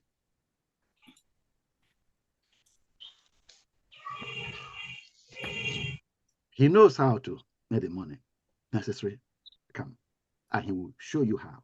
If you need money, he has to help you and show you how to get the money to do the work. Otherwise, what you just need is free meals. It's not money you need. All you need is free meals provided to the children or whoever you are doing. If they need free meals, then what you need is free meals. I have to show you how to get them free meals. Of course, if he puts money in your pocket and says, start with the one I put in your pocket, you have to be willing and obedient to do that. And if your pocket doesn't have money, do you think he doesn't know? Answer me, please. It does. Okay. So he knows, I mean. Your full commitment be that you are going to do whatever he tells you to do. That's all. Thank you, sir. Go through the rest of that and do this number 3, which is match values to threats. Examples are given you here and explanation on how you are going to do this exercise. You will normally find a lot some values clustered together, and their guidance here is to pick one of those values and make it a core value, and all the others are supporting values. Example is giving you, there is courage for bold and principled advocacy. Because of what you want to do, courage is a value. Because maybe one of your risks is the fear of approaching local government. So courage is a value for you. Wisdom is a value for you. Preparation is a value for you. You talk to local government. Now, you say pick one of them and put the others in bracket. The others will help you understand what that is. Then next you come to it. Then I'll give you an example there. So I'm going to leave you to do that. Number 4, prioritize your core values. Are you still here? Yes, sir. Only Daniel is still here. I'm here. I'm here. I'm here, sir. Prioritize your core values. So now that you have put your value, identify your values with the surrounding supporting values in bracket, which value, ask yourself out of all these values, which value equips me to tackle, most equips me to tackle, mention that strategies that you have put as your strategy to reach your goal. It's mission statements. What value helps you tackle this strategy, this mission, or engage and most effectively achieve these missions? Child nutrition in our village is the issue we want to solve. Young youth unemployment in our state, or tribal tensions in your congregation, whatever is the problem you're trying to solve. How does these values affect them or help you resolve them? So I'll say use that to prioritize your core values. And they give you guidance there. Urgency for your community mission, personal growth need. There's an example on the screen there for you. And then questions. If you have any questions, please ask, because what I'm going through is for you to know what to do when you come there. If we had enough time, I would have allowed you to do it here now. But we don't have enough time. I have only 15, less than. Even if it's 2 minutes, I mean, you can just brainstorm it. I'll just talk about it so I can just have an idea. That's my suggestion. Well, this is prioritize your list. If you haven't written your own core values, what are we prioritizing? You have not done it. Before we do any of this, you have to start from the beginning. You have to do this. And these are personal values, not the example. I've already given you examples on the screen. So we need to. I have a question here. Mm-hmm. Is generosity part of a value? Generosity is a value, isn't it? It's a value. It's a value. Okay. Mm-hmm. Generosity. If somebody have done it, even if you can use that as an example. Similar to empowerment. No. Because when we empower somebody, it's an act of generosity. Yeah, it could be. Yeah, sure. Okay. Now, Pokis, you said have you done this? Yeah, muted. Can't hear you. Oh, okay. You mean number 3? Yeah. Have you done have you done this? Have you done number 1? Yes, I have started. Okay. I started with the refine your impact focus. Mm-hmm. Yeah. Empowering lives to efficiently and effectively. Have you identified the threats to your impact?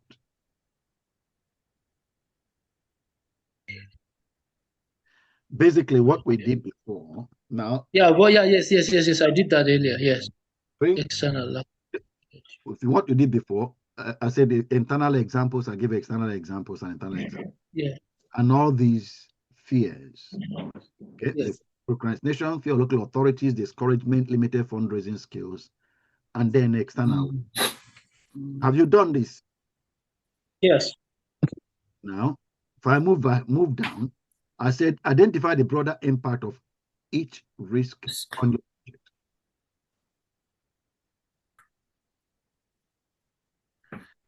Okay. Have you done that? Daniel? Sir? Have you done that? No? No, sir. Daniel? No, sir. I'm yet to do it, sir. Okay. Now there are examples on my screen, really. So the examples are actually very clear. It shows exactly how it should be done. Yeah, that's what I wanted you. I wanted to make sure that you follow. Sir, I wanted to give my answer. I understand exactly what I'm supposed to do. Okay, Ben. If my answer fall in line with the example, for example, most of the examples you are giving is like is talking about me. So if that example there fall in line with my answer, can I still repeat it? I think so.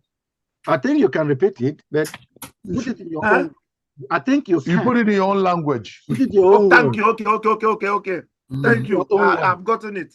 Yeah. I will now frame it in my own. Yeah, frame it in my own way, not copy. Yeah. Copy and paste. Doesn't look as if you are lazy. You don't want to think. Okay.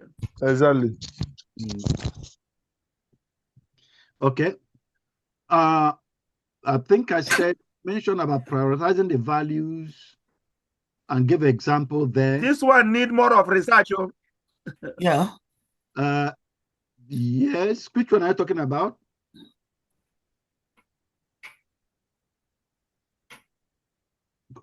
Which one are you talking about, Ben? Okay, I mean that this very section we are treating now need more of a. You think more. Yeah, it need more of deeper thinking. Yeah. Just like unlike the other ones, you can just answer directly. The other ones, thinking, but many of you didn't think. There's this one. So there is this one, ML4. I think 1 and 2. I actually paused on the one because it has a lot and I needed to digest it. So just this morning I went back to it and I started saying, okay, I think this is the right time to start feeling this. So for me, the ones I've not really felt, I really want to believe that this isn't just an exercise for me to do, just to go through this training or this course. Oops. I believe it's really something that should keep me, on my track to really guide me a lot. So the ones I haven't really assimilated, I've not really swallowed in very well. I do normally allow them when I've digested it, a lot of these mission statement. It's now the whole thing started getting a bit clearer and excellently, clear to me. So that's just what I have to really say about this. Okay. Because believe me, sir, I think I don't believe in going into something that it will really last. I can't hand over. We'll go through this rest of everything. If you have any question about that, you let me know because I am. We'll see how I can help you further. Making impact-driven decisions guided by your principles. So if you have determined your values and you have outlined how you are going to practice that value in this mission that you're embarking, I'm going to practice these values. You've identified what the risks are that could make you fail. From that, you'll determine the values, what therefore should be important for you. And from each value, you made a statement how you're going to practice it. That is called principles. We say that. Now you can use those principles to make decisions. And these are examples of how you can do that. Define your action principles. Okay? Look at that will transform values into community-focused principles. Courage. This is a statement that you can make about courage. I confront. Yeah. Go on, read that. I confront pressing issues like youth unemployment or poor sanitation, even when facing resistance. Okay. So you write that. That's the way you are going to function. Pressing issues. You really want this to build into you and become the coding. Another value, resourcefulness. Another person, read that, please. I solve community problems using local assets, people, skills, and natural resources. Okay, that's a commitment. That's the way I function. I solve community problems using local assets. So you write that. That's where you're going to practice this value. Another one, stewardship. Another person, read it, please. I invest time, church resources, and donations responsibly for maximum community benefit. Okay. So this is the way you are going to practice these things. Because you've discovered from your exercise that we just done before, these are your values to protect you from something risks, and you're going to practice them. So, step one, to make a decision, to be using them in making decisions in life. Step one, list your options that you're trying to make a decision about. So, an example, option A, should we partner with the local government on an existing skills program? Or do we start an independent vocational training using church land?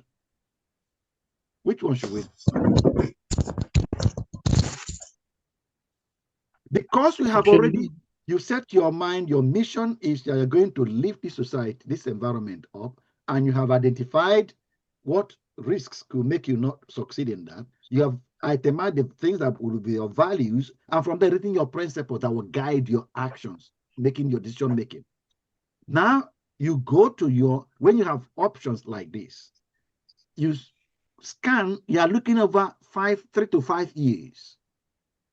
And you are asking each of these options, how will they best serve my mission of lifting Oko community?